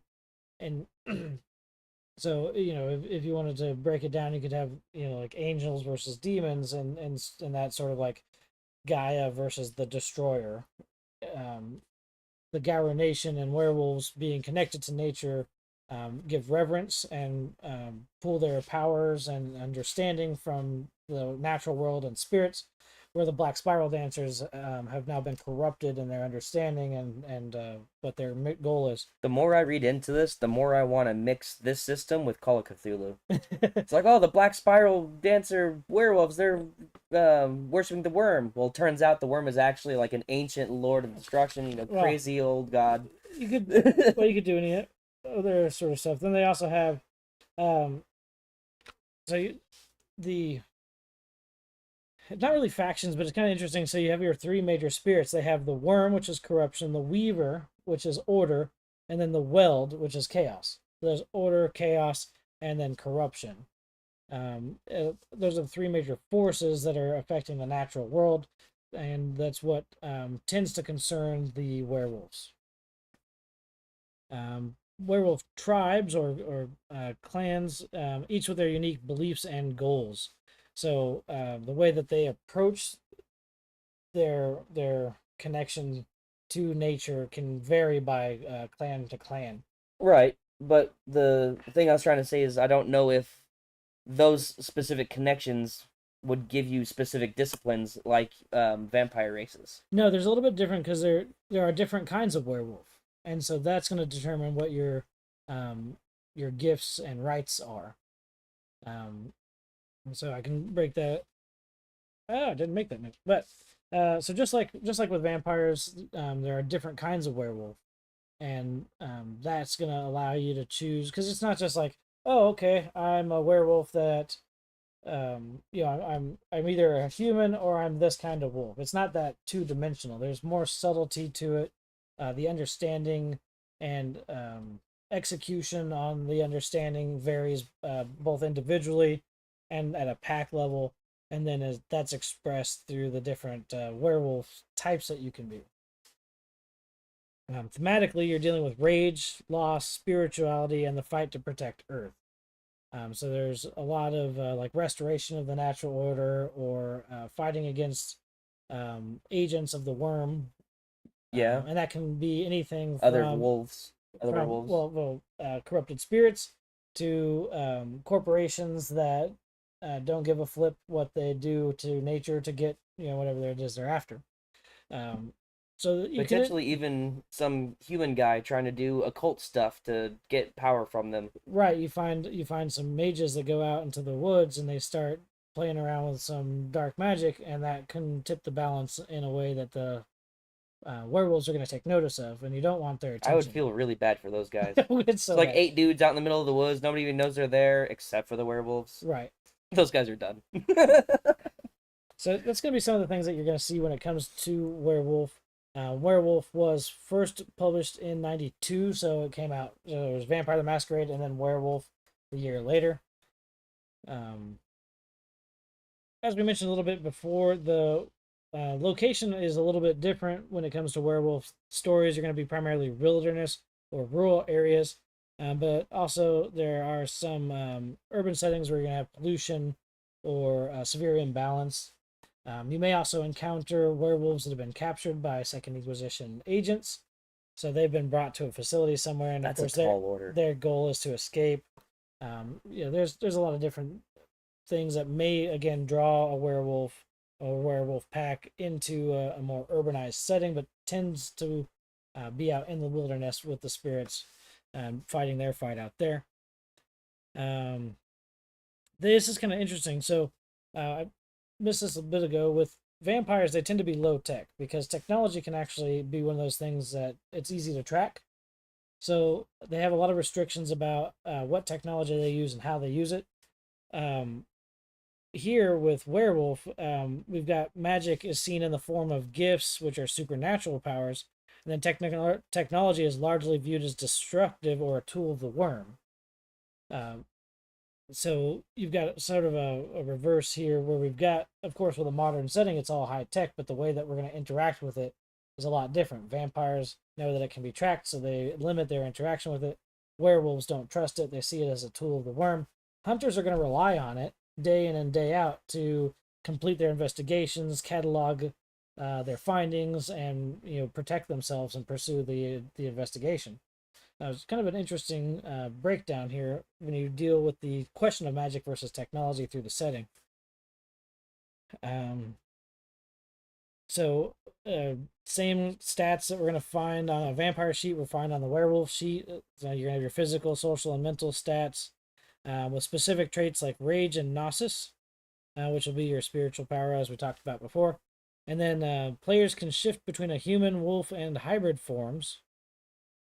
Special powers and rituals granted by spirits linked to each tribe will be your gifts and your rights. And then character generation again is going to be one of those things you're born with. So you start with your basic character and you go, I'm going to be that kind of werewolf. You get your pool of experience points to distribute for your, as you start the play, and then you're going to jump into your chronicle there with your storyteller. I mean, it all seems pretty straightforward, and having gone through this game yesterday, it was pretty easy to get a hang on it. The system is probably one of the easiest. I would say it's got a low learning curve. We've seen certain systems as we've gone through the multiverse. The current Star Wars with its custom dice has a bit more of a learning curve than, say, like the 2D20 system we saw with Star Trek and Fallout. It's more what we would expect when we're dealing with D20 stuff. Here we've got just a dice pool system. Yeah, it's pretty nice. It's D10s. Yeah, 1D10, and you're like, how many dots? That's the number of dice, and then I count a number of successes versus his successes, and then the difference is whether I win or not. It keeps the game fast as well, which is very nice. Yep. So because you don't necessarily have to do like a regular D&D, right? Roll to hit and then roll for damage. So a lot of those you have to have modifiers that right. affect both stats. Is it resistant? Can it do this? This sort of stuff. Nope. I get 4 dice and you get however many dice, and we just roll them. See what you get. Even weapons are done categorically, so you have like you don't have a specific like Glock 9mm pistol. What they have is like handgun small caliber, rifle small caliber. It gives you a +2, I think it is, and then you have large caliber, which would be a +3. So even then, it's kind of nice because you've got a lot of leeway in how you describe your character and what they do and what their equipment is and that sort of stuff. Because they don't want to get too specific with bogging down the dice system. Yeah. If I have a shotgun, do I have Dragon's Breath rounds? And what that does is it takes my shotgun damage and makes it aggravated against vampires. Without, okay, now I've got all this extra. No, it's like that. Yeah. So my successes plus my shotgun equals aggravated. Done. It's very, very easy, very straightforward to do. And it's one of the things I think that keeps the learning curve easy on this game, so you can jump right into the lore. Because the lore, with the game having been out since '91, has been well developed, and it's very broad and deep. And one of the things that I really appreciate about the World of Darkness is that it's all interconnected. One of the things that comes up as you play a vampire character is you transition from being on that side of the veil to this side of the veil, is you have to start to understand that, yeah, vampires are real, but at what point do you start to wonder what other supernatural creatures exist as well? Yeah. Do we have chupacabras? Well, I mean, right here it says necromancy is the thing, so can my vampire come across a lich? Yeah, and we've got wizards, there's blood magic, but I've also seen where you have zombies, there's mummies. Any number of supernatural creatures are on the table when it comes to these stories. Ghost was one, fey creatures like changelings. Yeah. There's a lot of different supernatural creatures that are part of the World of Darkness throughout its lore. And as you go from being a fledgling vampire and you get established, you might actually be asked to deal with certain things. One of the better missions in the Bloodlines video game was going to this hotel that had suffered a small fire after a murder was committed, and you need to go and get a personal effect of the person that was murdered so you can excise their ghost. Because the ghost has ran off the construction crew. Yeah. For this vampire that's trying to build up their little empire. So you're like, well, okay, I just died yesterday and now I'm dealing with ghosts. Ghosts are real. Vampires are real. What else is real? And the answer is quite a lot, actually. When you get into it, it's kind of fun. But Werewolf explores that from a more spiritual perspective. Hunter explores that from more of like an X-Files or what's a possibility perspective. And then Vampire, of course, has its own implications from a faith understanding of how the world is structured and what's real and what's not. So it's really kind of cool in that regard. one thing I'll do here, because I forgot to write it down, I'm going to break this up real quick, Mr. Producer. So you can get the different types of werewolves. Yeah, because they are pretty cool. There's they have different focuses. So why is there not? Ah, there it is. Table of contents. Helps if I go to the right page. The Umbra and the Sun being a Gower, Shadow of the Imperium. Culture, there's culture.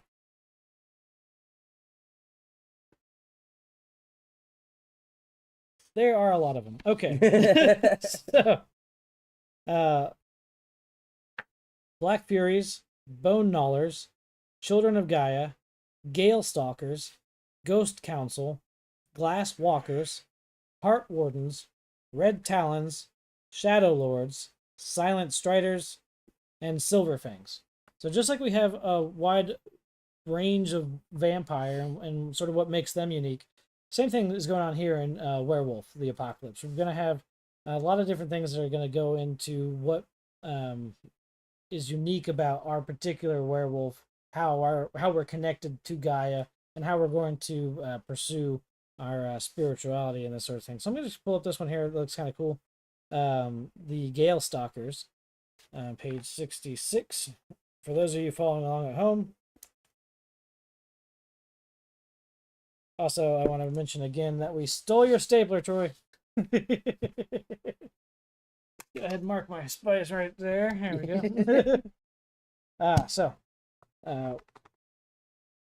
Whether pursuing their quarry into a trackless Brazilian jungle across a deteriorating spirit path into the Umbra, or through the alleys of a downtown San Francisco, the Gale Stalker tribe excels at the hunt. Certainly all Garu are predators capable of bringing down prey, but the Gale Stalkers' raison d'etre is the pursuit and kill, sometimes capture on the hunt. So, get some different stuff here. So, Spirit Walker, specializing into forays into the Umbra in pursuit of inscrutable prey.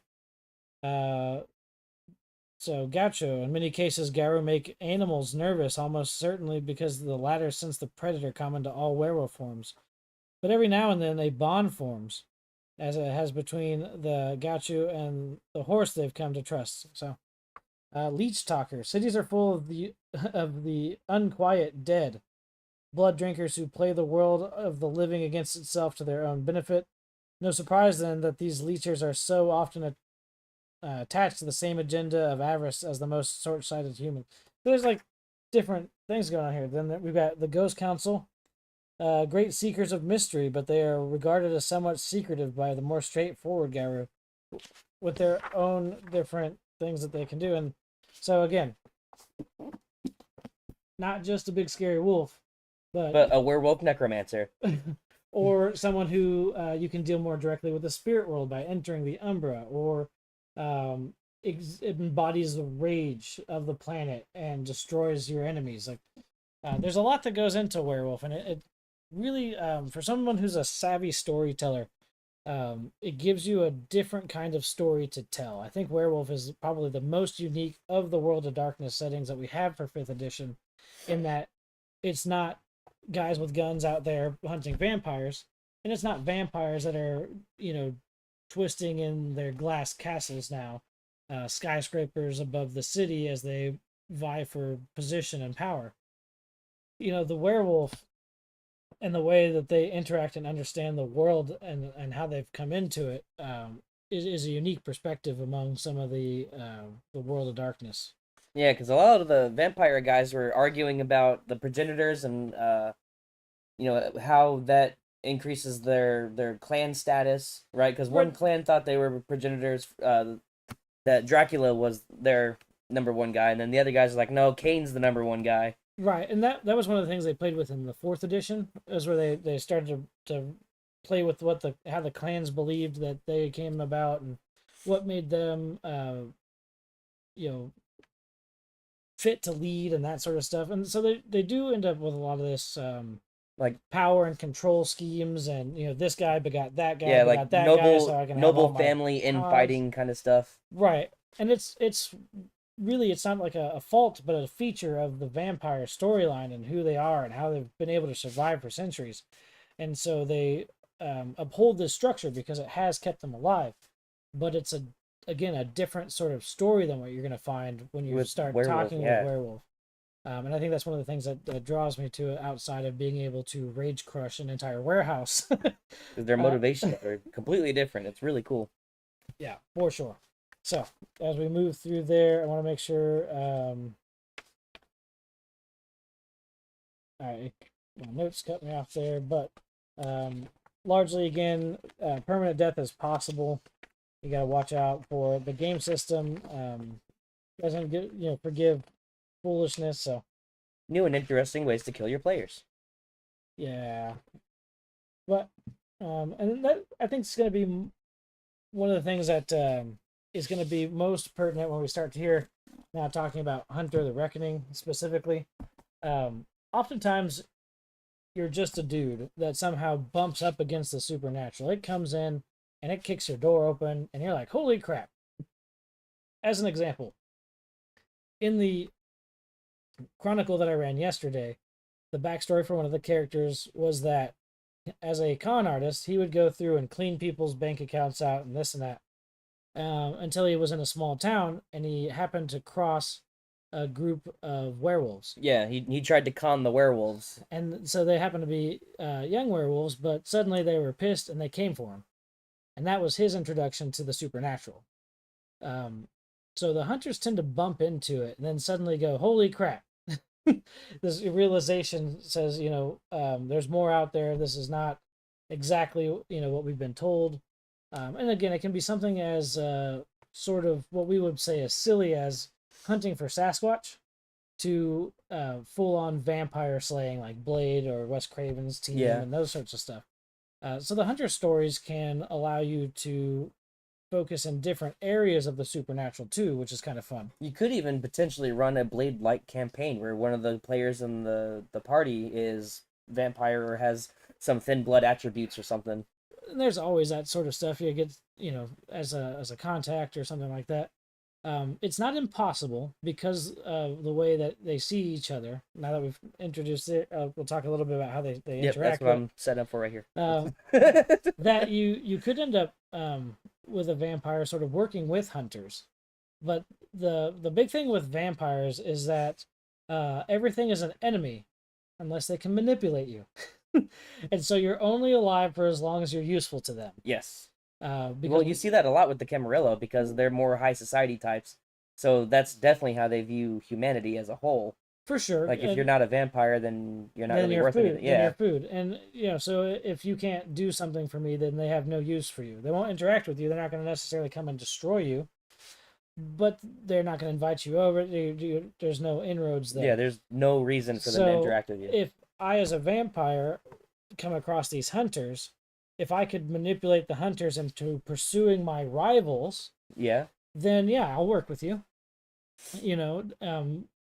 The vampire in that case, of course, needs to be careful about what they reveal of their nature and then so on and so forth.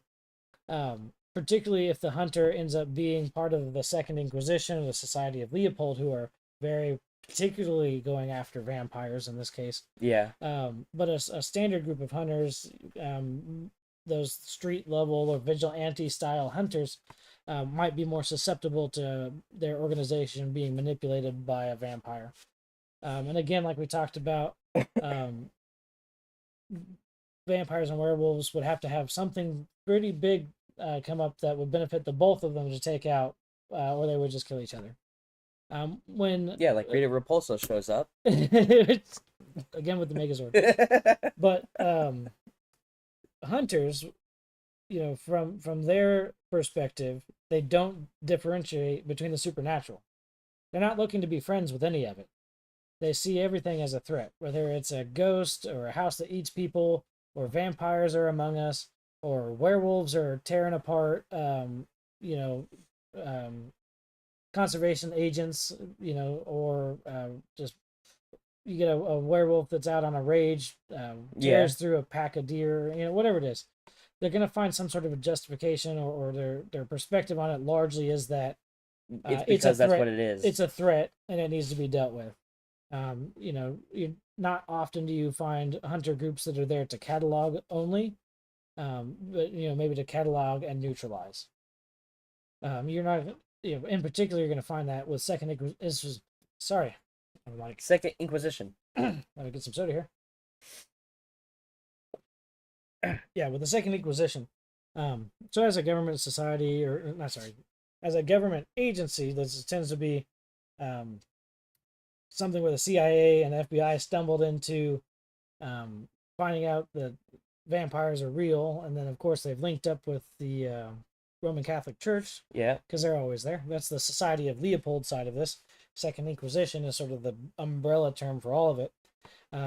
They are there to destroy, and of course they'll catalog and research because they want to get better at detecting the quarry, understanding their methods, where they hide, how they hunt, what they are, what they can do, so that they can better destroy them. So you're going to see some of that from the hunter side of stuff, particularly when you get towards the Second Inquisition or government agency level of stuff. But you got to remember that, and we talked about this on the way over, an X-Files type game I think would be really cool to do in Hunter. Suddenly you've got a string of murders or a lot of money laundering or some of these other mob, human trafficking. You get these big sort of problems that have to be an organized crime thing of some kind.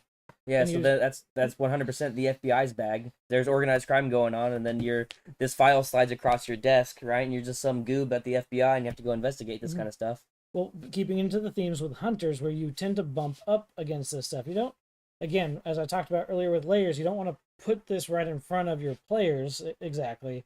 You want to bump up against it and have that sort of in the background. Yep. It's the vampire's existence and what they're doing to maintain that has been the cause for this thing to come into be existence. Yeah, so whether it's this blood bank, these human trafficking, this money laundering scheme, whatever that is, it's the supernaturals on the side, it's on the periphery. It's the cause of. So you get this human trafficking file that comes across your desk as an FBI agent, and you go to investigate, and then some other suit shows up and kicks you off your crime scene. Well, that guy turns out to be Second Inquisition, so you start investigating. Well, who's that guy? How did he kick me off the crime scene? I'm FBI. Right. Right. This is a federal investigation. Yeah. So then so you have an officer that kind of goes rogue and starts investigating his own stuff, and then starts to bump up against basically both sides of the coin. Right. You have the vampires on one side that's doing all the human trafficking, and then you have the Inquisition on the other side that's trying to take out the vampires because they actually know what's going on.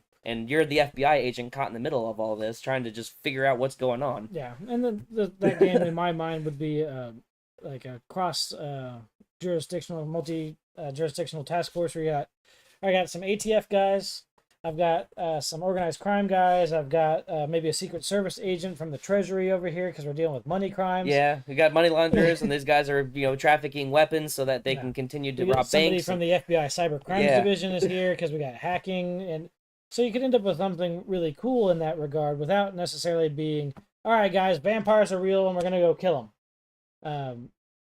You could start to unfold that as you go through the layers of the things that have been put in place. You're like, okay, it's not just a money laundering scheme. I see now we also have trafficking, and I also see we have this, and I have. Well, we keep bumping up against whatever this is. We have references, to like some weird supernatural stuff or some death cult stuff, and then this other group of agents keeps stomping all over my case.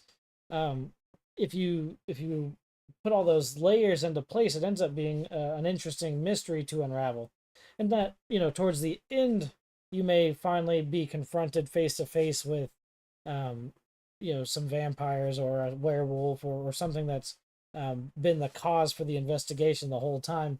But until later in the story, has been on the periphery and it's been down in the deep layers of the onion. Yep. And something else that you had mentioned on the way over that I thought was really cool is during the whole investigation of this, if you have one of your characters at the table, like what if one of their characters had cancer or something, right? So once they discover vampires are real and there's the Second Inquisition trying to kill them. Well, you're the FBI agent. You're meant to uphold law, and these are vampires, and they are real. But they also give you a shot at curing your cancer. Well, this is one of the things I mentioned a little bit earlier, too. You have to have complex characters because you're dealing with shades of gray.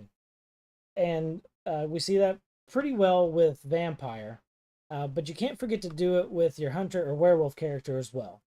And so, not to give somebody cancer and now they're bedridden and they have to have chemo and take them out of the game sort of thing.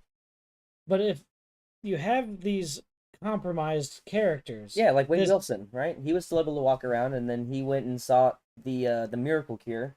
right? So in that regard, he was compromised and he was taken advantage of. Same thing if this guy owes money to a mobster, or he's got a mobster that's a cousin and he owes him a favor. Yeah. And you're an FBI guy. Like I talked about, even with Call of Cthulhu and this sort of stuff, where you have to have these compromised characters where now I can't trust you, or you've got maybe an ulterior motive. You're like, things hit the fan and you're like, as an FBI or a criminal investigative unit, and we've got this stuff and there's our suspect.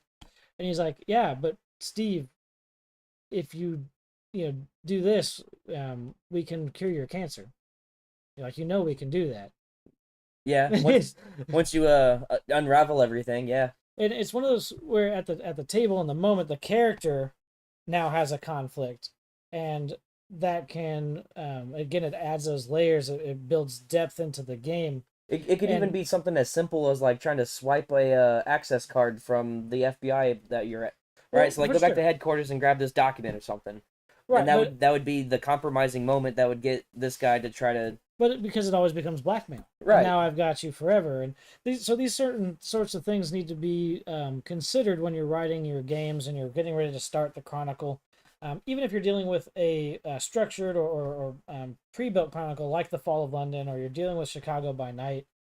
And you can do this with your NPCs as well. So you can add different things that the players may be able to find, and now I've compromised this NPC and I've got them in the bag. Doesn't mean necessarily that I've taken control of their barony and that they'll do whatever I tell them, but you need a little bit of leverage. You need to be able to apply a little bit of pressure, and that doesn't always mean breaking somebody's legs. The biggest thing about the World of Darkness is the social combat system, like I told you, and so you're going to find that that's going to be where you spend a lot of your time when it comes in these conflicts. And so having an edge like information that they don't want you to have can be the determining factor of a success or not.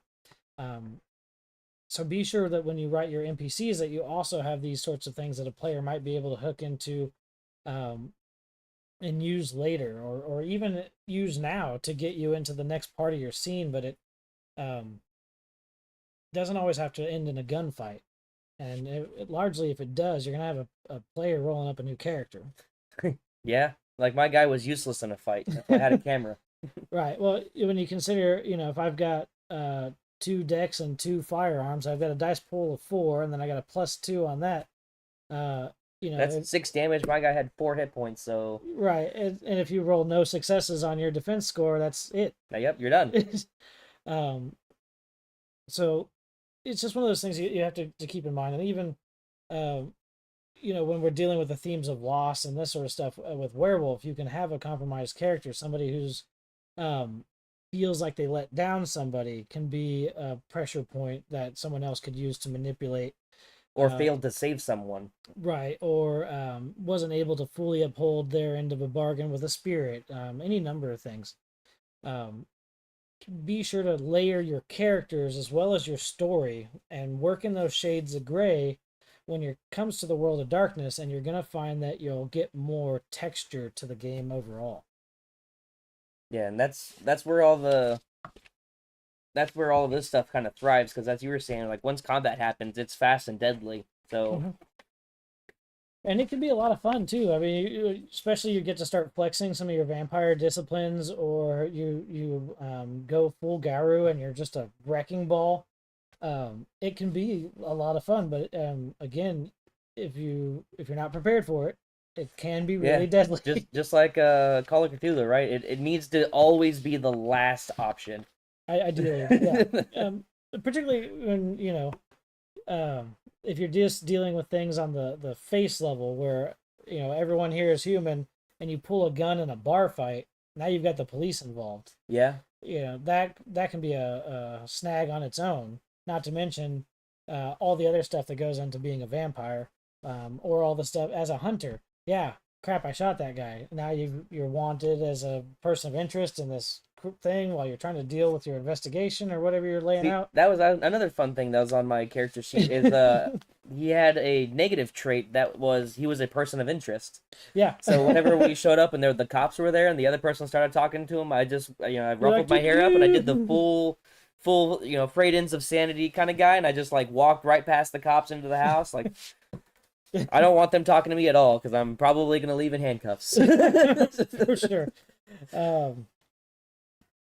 So we'll talk here a little bit about some of the mixing of the games. Right. So the attributes, skills, and dice mechanics are consistent across any of them. So yes. Whether we're talking about vampire or hunter or werewolf, we're dealing with the same character sheet, the same advancement and progression, same dice system. None of that's going to change. So it's going to be pretty straightforward. You're not going to have to worry about, oh, that guy's a werewolf, so I need him to roll something differently. No, you can still do your challenges the same way. Let's see. Differences will arise in their powers. So again, disciplines, gifts, or edges, but they're all considered essentially powers.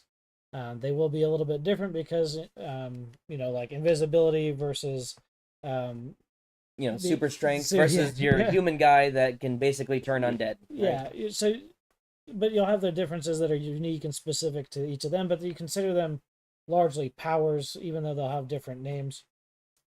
And so that keeps the characters consistent with each other as well. Again, you have to kind of consider when you mix these games how they view each other, just from a general perspective. Vampires versus werewolf versus hunter, and where are they going to find the commonality? Where's their sticking point's going to be? And who is going to be the threat, or what the problem will be when you're mixing these guys together. Well, to your point, right? So vampires versus werewolves. Vampires and werewolves don't like each other, but vampires respect werewolves for their power, for how strong and how brutal they are. Right. But werewolves don't respect vampires. They don't like them. Just bar none, hands down. Because they're unnatural. Yeah, they don't care. They refer to them as parasites, and so they're not even within the worm's influence. They exist outside of the natural order. At least the worm is part of the natural order. Yeah. And they fight against it. As a supernatural entity, vampires aren't supposed to be there. Yeah. So they really don't like them. I just thought that was a fun kind of comparison. Vampires still respect werewolves because of what they can do, but werewolves just do not care for vampires at all. Yeah. The big thing here is going to be, did I bring it with me today? I did. So I've got the Second Inquisition source book, and this is a source book that you'll probably want to pick up if you're going to dive into writing your own games and going outside the Chronicles. Even the other Chronicles are going to deal with the Second Inquisition. This has become a big threat in the 5th edition of the game. And so this source book's going to give you some ideas as far as their methods of operation, the structure of their organization, the tools and equipment that they use, how they pursue. Put them above hunters. Oh, for sure. They have the force and backing of governments. Yeah, they are a big deal. It's a big problem. If they happen to get, if they become aware of your coterie, become aware of your organization generally in a city, they start with information gathering, and then the information gathering turns into a full-blown hunt. Yeah, into coordinated strikes, and then coordinated strikes become full-on eliminations, and it's a big deal. So the Second Inquisition source book is going to be one that I would definitely recommend for storytellers beyond your core book, just because the Second Inquisition is going to be one of those things that can feature in any game regardless. So as an example, even a hunter game. Well, hunter games in particular, you could, as a hunter, be associated with this. But from a werewolf perspective, if you're dealing with a corporation that's out there upsetting the balance of nature, eventually they're going to have to call for help, right? And if they're pseudo-legitimate, or even if they've got pocketbooks deep enough to bribe their way, they could say, hey, we're dealing with some stuff that's really kind of strange out here. And then they turn over all this, maybe some pictures of a giant slash across some connexes. That's Or my favorite, the grainy photo of Loch Ness Monster. Right. But it could end up bringing out some Second Inquisition problems, and they're much more focused and deliberate about how they pursue the supernatural. And that can be one of those things where, you're going to step up from like basic security guard to mercenary to government trained police units, and then beyond that, surveillance and all the different apparatus, technologies, and methodologies that could be applied at that level. Further backed up by some religious fervor on the Sons of Leopold side of things, dealing with the church and that sort of stuff. So they're gonna feature in any game, but it's gonna be one of those things you want to make sure that you understand them. So one of the things I do want to talk about real quick is some of the other stuff here. I want to get into this combat example because we touched on it a little bit, and now I've gone through the stack of books here. So basically punching a target, the attacker declares that they're going to try to punch the target, and the storyteller would ask for a strength plus brawl. So that's an ability plus a skill. And that would build up your dice pool. The player rolls a pool of d10s based on their character's strength and brawl. And as an example, if you had a strength of 3 and a brawl of 2, you would have a total of 5 dice. Environmental or situational modifiers may affect the dice pool. For example, if it's dark or if the target is behind partial cover, you may reduce the number of dice or increase the number of successes required to be able to hit that target. The defender's response. So the target can attempt to dodge or block. They'll roll their own dexterity plus athletics for dodging or strength plus brawl for blocking. If the defender has a dex of 3 and athletics of 2, they would also have 5 dice for the defense. For passive defense, if the defender chooses not to actively dodge or block, the attack is considered against their passive defense, which can be based on their dexterity alone, or any of their other inherent defensive traits. Like if you can turn ethereal, like you can't touch me. I think you have a pretty good defense there. So both the attacker and defender will roll their dice. Each die that shows a 6 or higher is counted as a success. And if either character has a die that shows a 10, these are critical successes, and the player can roll another die to potentially gain more successes. So that's an exploding dice mechanic that exists in the game, which is pretty cool. So if in this example the attacker gets 4 successes and the defender gets 2 successes, when you move on to determine your outcomes, it's about net successes. So to resolve the punch, the attacker and defender compare their successes. So again, attacker with 4 and the defender of 2, the total of the contested roll is 2 successes. For damage, a punch would be superficial damage, and the damage dealt is typically based on the number of successes. So with net 2, you get 2 physical damage, and it's pretty straightforward.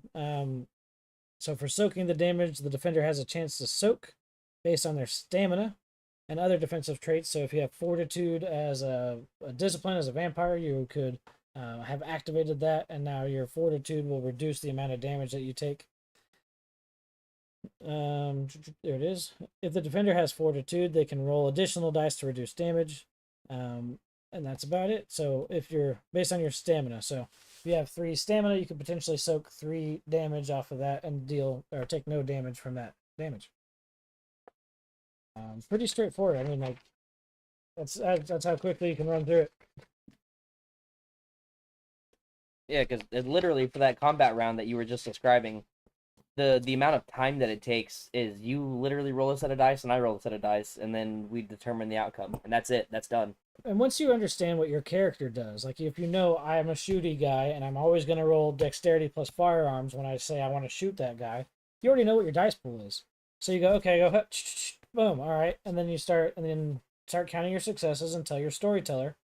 They'll have rolled the defender if it's an NPC, or if you're dealing with another player or controlled character, they'll have rolled their stuff.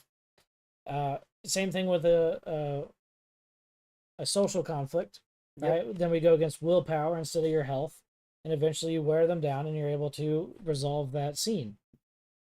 But it's It goes really quickly. just that fast. And then finally, I want to close here talking about some of the games that are available right now. So if you guys don't want to jump into, or you can't find um, a vampire game, or buying another book's just not something that you're looking to do, check out some of the video games that are out there. They're really good from a storytelling perspective. So even if you're not going to get into Vampire the Masquerade, if you take a look at the way they structure their stories, if the way that they unfold these different elements, it'll give you a lot of great examples for how you can improve your own storytelling and maybe get into those horror themed games, even within something more traditional like Dungeons and Dragons. So Vampire the Masquerade Swan Song is a full 3D game that's got a few adjustments from the game system to bring it into a video game mode. But it's got 3 characters that tells a really intriguing story for modern 5th edition Vampire the Masquerade. It's going to give you a great idea of some of the social conflicts and different things that go in there, how your vampiric disciplines will affect the way that you can move through different things. It's really good. It's actually not got a whole lot of like physical combat, which is kind of crazy because being a 3D game. Well, the other Vampire Masquerade game was like an open world, and you can have combat whenever you want. Well, that was Bloodlines, which we recommended, and again, you find that on Steam. Swan Song is on all the major consoles right now. Well, I was just trying to draw the distinction between the two, right? Because you have Bloodlines, like I said, you can have combat whenever you want, just walking down the street and assault some random guy. Versus Swan Song, which is way more kind of like what we experienced yesterday, right? You have your big investigation thing. A lot of your encounters, I'm not going to say combat, but your encounters are speech based, or investigations and stuff like that, trying to connect the dots. Yeah, as soon as you get off the elevator in the opening scene for the first character, you're confronted with basically like the administrative assistant to the prince, and you're trying to get some details about the situation that's emerging, and you're right into it with a role, and it was pretty neat. Some of the things that are incorporated, or the way that they reflect in the game here, the game system comes through. So your disciplines, all right. So like any RPG, the characters in Swan Song use specific vampiric disciplines, which are distinct among the 3 characters. Each of the 3 characters is a different clan, and so it gives you a really good feel for how each of the different vampires go. These powers are critical to how you navigate dialogue, solve puzzles, and overcome challenges. This mirrors how disciplines work in the 5th edition role-playing game. Let's see. Abilities like Dominate, Celerity, or Auspex give players unique advantages in social, mental, and physical encounters. The hunger mechanics are present. So as you're a vampire, you'll have a simplified hunger system in the video game, where using vampiric powers increases your character's hunger. And if you don't feed, your hunger increases, pushing you closer to losing control and potentially endangering the masquerade. The RPG's character progression and customization are reflected through skill trees and the way you can develop your vampires. The skill trees wasn't exactly correct. That's not quite the way to describe it, but it's a little bit of a tree in that you choose sort of how you want to develop your disciplines. And in the game, they did have some alternate effects for a couple of disciplines. So as you get to like tier 3 in Obfuscate, as an example, you could go and spend your XP on an extra disguise. That's not something that you see in the role-playing game, so it trees out just a little bit, but it's not like a skill tree that you'd see in a regular RPG. This impacts how the narrative unfolds, reflecting the game's foundation and choices and consequences. So the themes are all there too. It's like, again, the story is incredibly well laid out. The characters are very interesting and well realized. They have a lot of history, and that comes through as they interact with some of their other NPCs. At its heart, Swan Song explores the concept of personal horror. Each character grapples with their immortality, the loss of their humanity, and the ever-present beast within. The emotional and ethical dilemmas, the tension between retaining humanity and embracing one's vampiric nature, are central to both the narrative of Swan Song and the tabletop experience. One of the characters in particular, well, actually, it's all of them, but one of them in particular has to deal with it as they're more within the structure of the Camarilla, and so the decisions that they make have a different weight to them than some of the decisions made by some of the other characters, where they're more, the decisions that they come across are more personal. The things that he deals with end up being more structural, and it's kind of an interesting way through the storytelling, through the narrative of each individual character, to show how you can structure that within the game to end up with different sorts of consequences. And again, working within the gray. What gives me the best outcome? Is this the best outcome for me or the best outcome for the organization? And what is really important to this character? Swan Song emphasizes maintaining the Masquerade, the principle that vampires must hide their existence from humans. Breaking the Masquerade has severe consequences. The game constantly challenges players to maintain their cover while feeding and using their powers, embodying this core theme of walking the line between predator and pretender. And it's really a pretty interesting one. So, immersive personal narrative. The game's story is intimate, focusing on the personal lives and dilemmas of the vampires that you play, each representing different clans. The personal focus echoes the tabletop RPG, where character-driven stories often take precedence over world-altering events. And that's where I was talking about, again, building those complex and layered characters will give you more texture to your game. They've had to make a lot of choices before becoming a vampire. And if you're coming into the Chronicle a little later and they've been vampires for a while, those choices have only gotten more difficult and more gray as they've gone forward. And that's going to take a toll sometimes as you try to hold on to your humanity and your identity. Swan Song is deeply entrenched in the existing World of Darkness lore, with references to key factions such as the Camarilla, the Anarchs, the Sabbat, alongside elements of the world's larger supernatural landscape, including kindred politics and history. Players familiar with the RPG will recognize themes like Gehenna, the Jihad, which is the ancient vampire war, and the existential dread that comes with eternal life. It's one of those things that they kind of worry over, right? Like this red swingline stapler. Who's going to take it from me? So if you have eternal life, the last thing that you want to do is lose it. And it's a constant source of worry for every kindred at all times. Well, just look at Marvin, right? He spent 10,000 years parking cars. I mean, just because you can live forever doesn't mean that you're not going to be manically depressed. Well, this is true. Marvin, the manically depressed robot from Hitchhiker's Guide. But it's one of those things, because even as a vampire, you still have some frailty, aside from the emotional toll and things of that nature that'll definitely leave some scars. It's not impossible that Second Inquisition is going to blow out the door and shotgun you in the face, or that you're not going to look both ways before you cross the street and get ran over. Yeah. Even the mundane things like that are still problematic, and it's one of those things that as the vampires sit and get older, they worry more over it. They become more reclusive. It's sort of thematic within the game, and you see that come across pretty well in Swan Song, particularly as you deal with some of the things that have happened in the different NPCs' histories that are revealed through the game.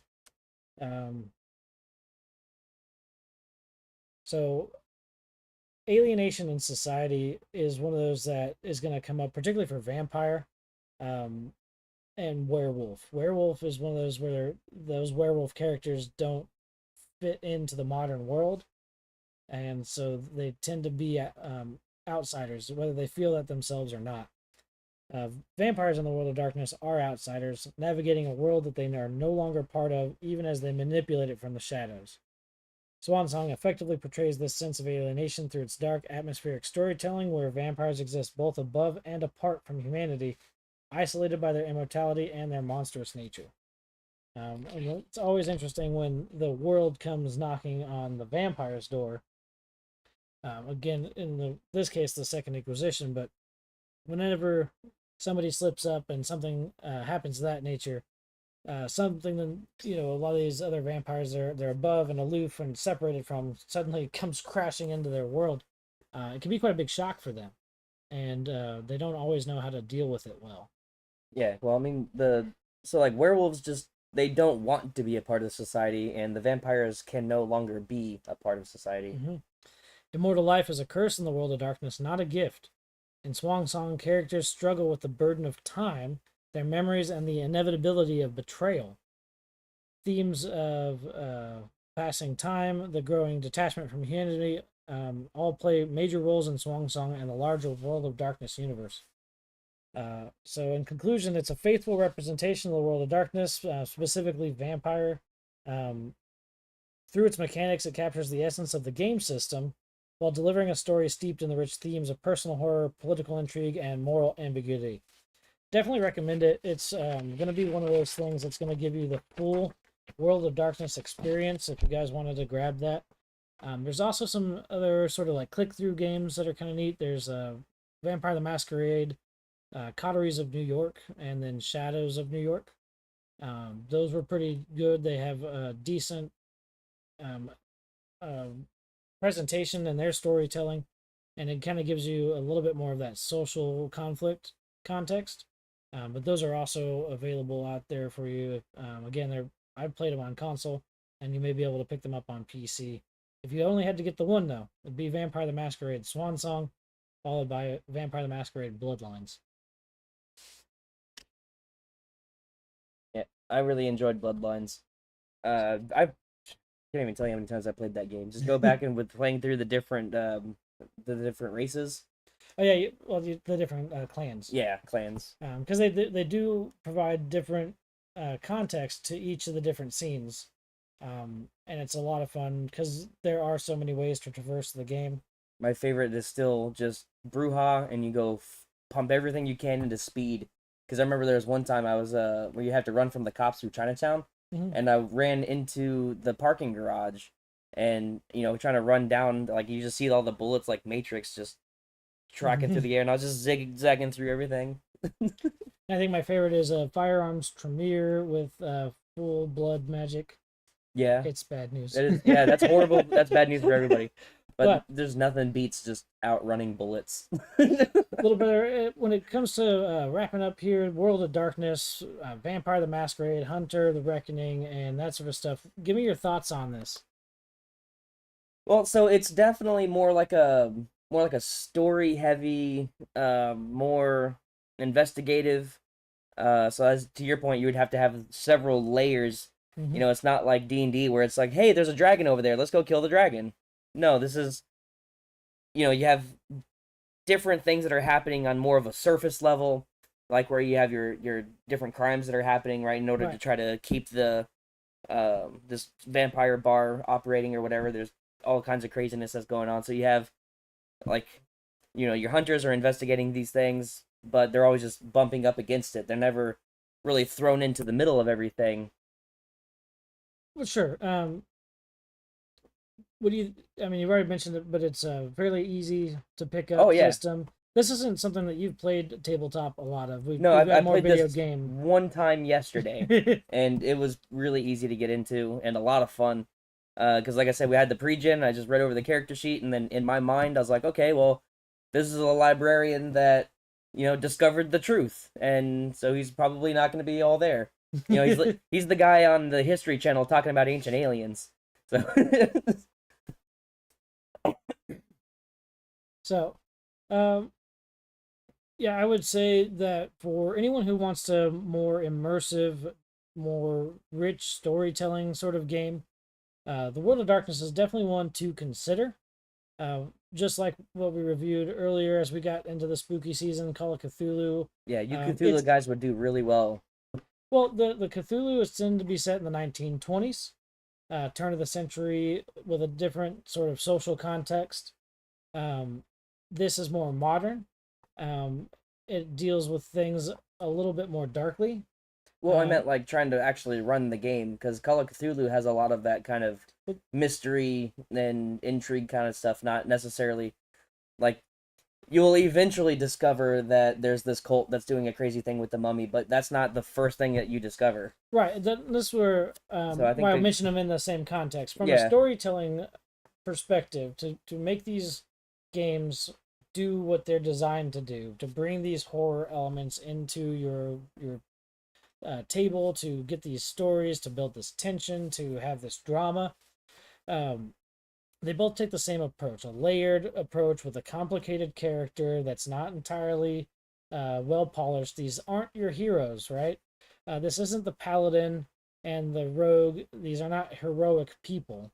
They tend to be broken, scarred people that have done things they'd rather not talk about. right. You So know, so if you're the werewolf, you're the outsider. If you're a vampire, you're the outsider. If you're a hunter, you're hunting no, well, the outsider. you're still the You're still the outsider. So like no matter because what you're you the do, crazy guy that knows you're out there on the internet arguing about flat Earth theories. right? So Or like Sasquatch is real. so or... to your point, you're not the paladin that everybody loves and respects, and you're not going out on an adventure, right? You're doing the dirty work that needs to be done by hunting the things that people don't know are real. Yeah, or you're the things that people don't know are real, trying to survive in a complicated modern world. Yeah. So I like it from that perspective too, where you can play a different kind of character. You can have some dirt on you, and it's sort of expected. Yeah. From a storyteller perspective, it's got a lot of things it's going to demand from you as a game master, and I think if you can execute well into Vampire, it's going to help you become a better game master for any system, no matter the stories that you like to tell. There's just a lot of moving parts, and when you start to build layers or you get into these sorts of web of lies scenarios, whether it's Vampire the Masquerade or Call of Cthulhu or some of other horror themed um, games that you're out there playing, you just got to remember that when you get into those elements, you need to provide some texture. You're not always going to be able to provide or bring in that sense of dread and urgency that we feel when we're watching Ellen Ripley run away from the alien, try to get out of that situation alive after her crew's been killed one at a time. It's got a lot of potential for a lot of fun, though. You can end up with some pretty high powered characters where eventually somebody pulls out a shotgun and you go, ha ha, and then you punch them through a building. Yeah. So but this is the allure, the promise, and the lie of immortality. You get all this power, but you become further and further isolated to gain it. It's just one of those things I would highly recommend checking out. And again, if you don't do it from a tabletop perspective, check out some of the video games that are out there, or even a Let's Play or playthrough. It's got a lot of really good storytelling, and it'll give you a good idea about what the World of Darkness is all about, what its themes are like, and what those stories end up being. But I think that's going to be what we've got for it today. I do again encourage you to check it out. Really cool system. Final thought. I would like to play more of it, definitely. And like I said, this definitely seems like something that I personally would love to mix with Call of Cthulhu. Because to your point, Call of Cthulhu is 1920s and this is modern day. So if you could just kind of bring the Call of Cthulhu stuff into the modern day, with all your crazy, because you have your werewolf, or you have your vampires that are doing all your death rituals and blood cult stuff. Didn't you, you had in your notes here, so some of the earlier editions. Oh yeah, like I'll finish the this. wizard. This will be it here. So, you have it. Werewolf the Apocalypse, Mage the Ascension. So yeah, that'd be cool. Mages who can shape reality through their will. Changeling the Dreaming follows changelings, individuals with Fey heritage, who strive to maintain their connection to the mystical dreaming. Wraith the Oblivion delves into the afterlife, where wraiths grapple with their unfinished business and the haunting remnants of their mortal lives. They can be a ghost. Yep, Hunter the Reckoning. So Mummy the Resurrection revolves around mummies who have been resurrected from ancient times. And then the Thundercats come and mess up everything. Yeah, always. Promethean the Created is one that I thought was interesting. Centers on Prometheans, beings striving to achieve true humanity through alchemical and mystical means. So you were a homunculus that somebody created, and now you're trying to become human. I'm gonna be a real boy. Geist the Sin Eaters features individuals who have made pacts with spirits, granting them unique abilities. And then there's so we had Changeling the Dreaming, and now Changeling the Lost. Follows changelings who have been abducted by the Fae and returned to the mortal world forever changed. So in the earlier editions, there was quite a lot of expansion. So, you know, whether you want to get Lovecraftian or you would like to explore the world of darkness from other eras, other perspectives, check out some of the older material. It's still viable. The game system's only been updated, not completely changed. The storyteller system's got a very strong core, much like Call of Cthulhu. With several additions and refinements, it's well balanced. Tons of information from all of the books too. And you'll be able to take any of those, create a character, and start playing even in a 5th edition game. So, but I think that'd be cool. Would you get your hunter and your wizard stuff, right? Because you'd have your technology investigative type guy, and then maybe you could have your wizard type guy with the dowsing rods. Well, they snap their fingers and reshape reality. They're pretty potent. But hopefully that's giving you guys way too much information. It's a great system. We really enjoy it. It's one of the ones that I like to run. So this has been Through the Multiverse, World of Darkness. That's Vampire the Masquerade, Hunter the Reckoning, and Werewolf the Apocalypse. Available from Renegade Game Studios. Check it out as soon as you can. Here with me today was the disembodied voice of Mr. Producer with a body. I only have this one for 24 hours, so I'm going to go commit some debauchery with Hedonism Bot. Oh, no. You can always find us here at YouTube. You can find us at iwannabeagm.com, Facebook, Discord, and we will see you next time. Next time.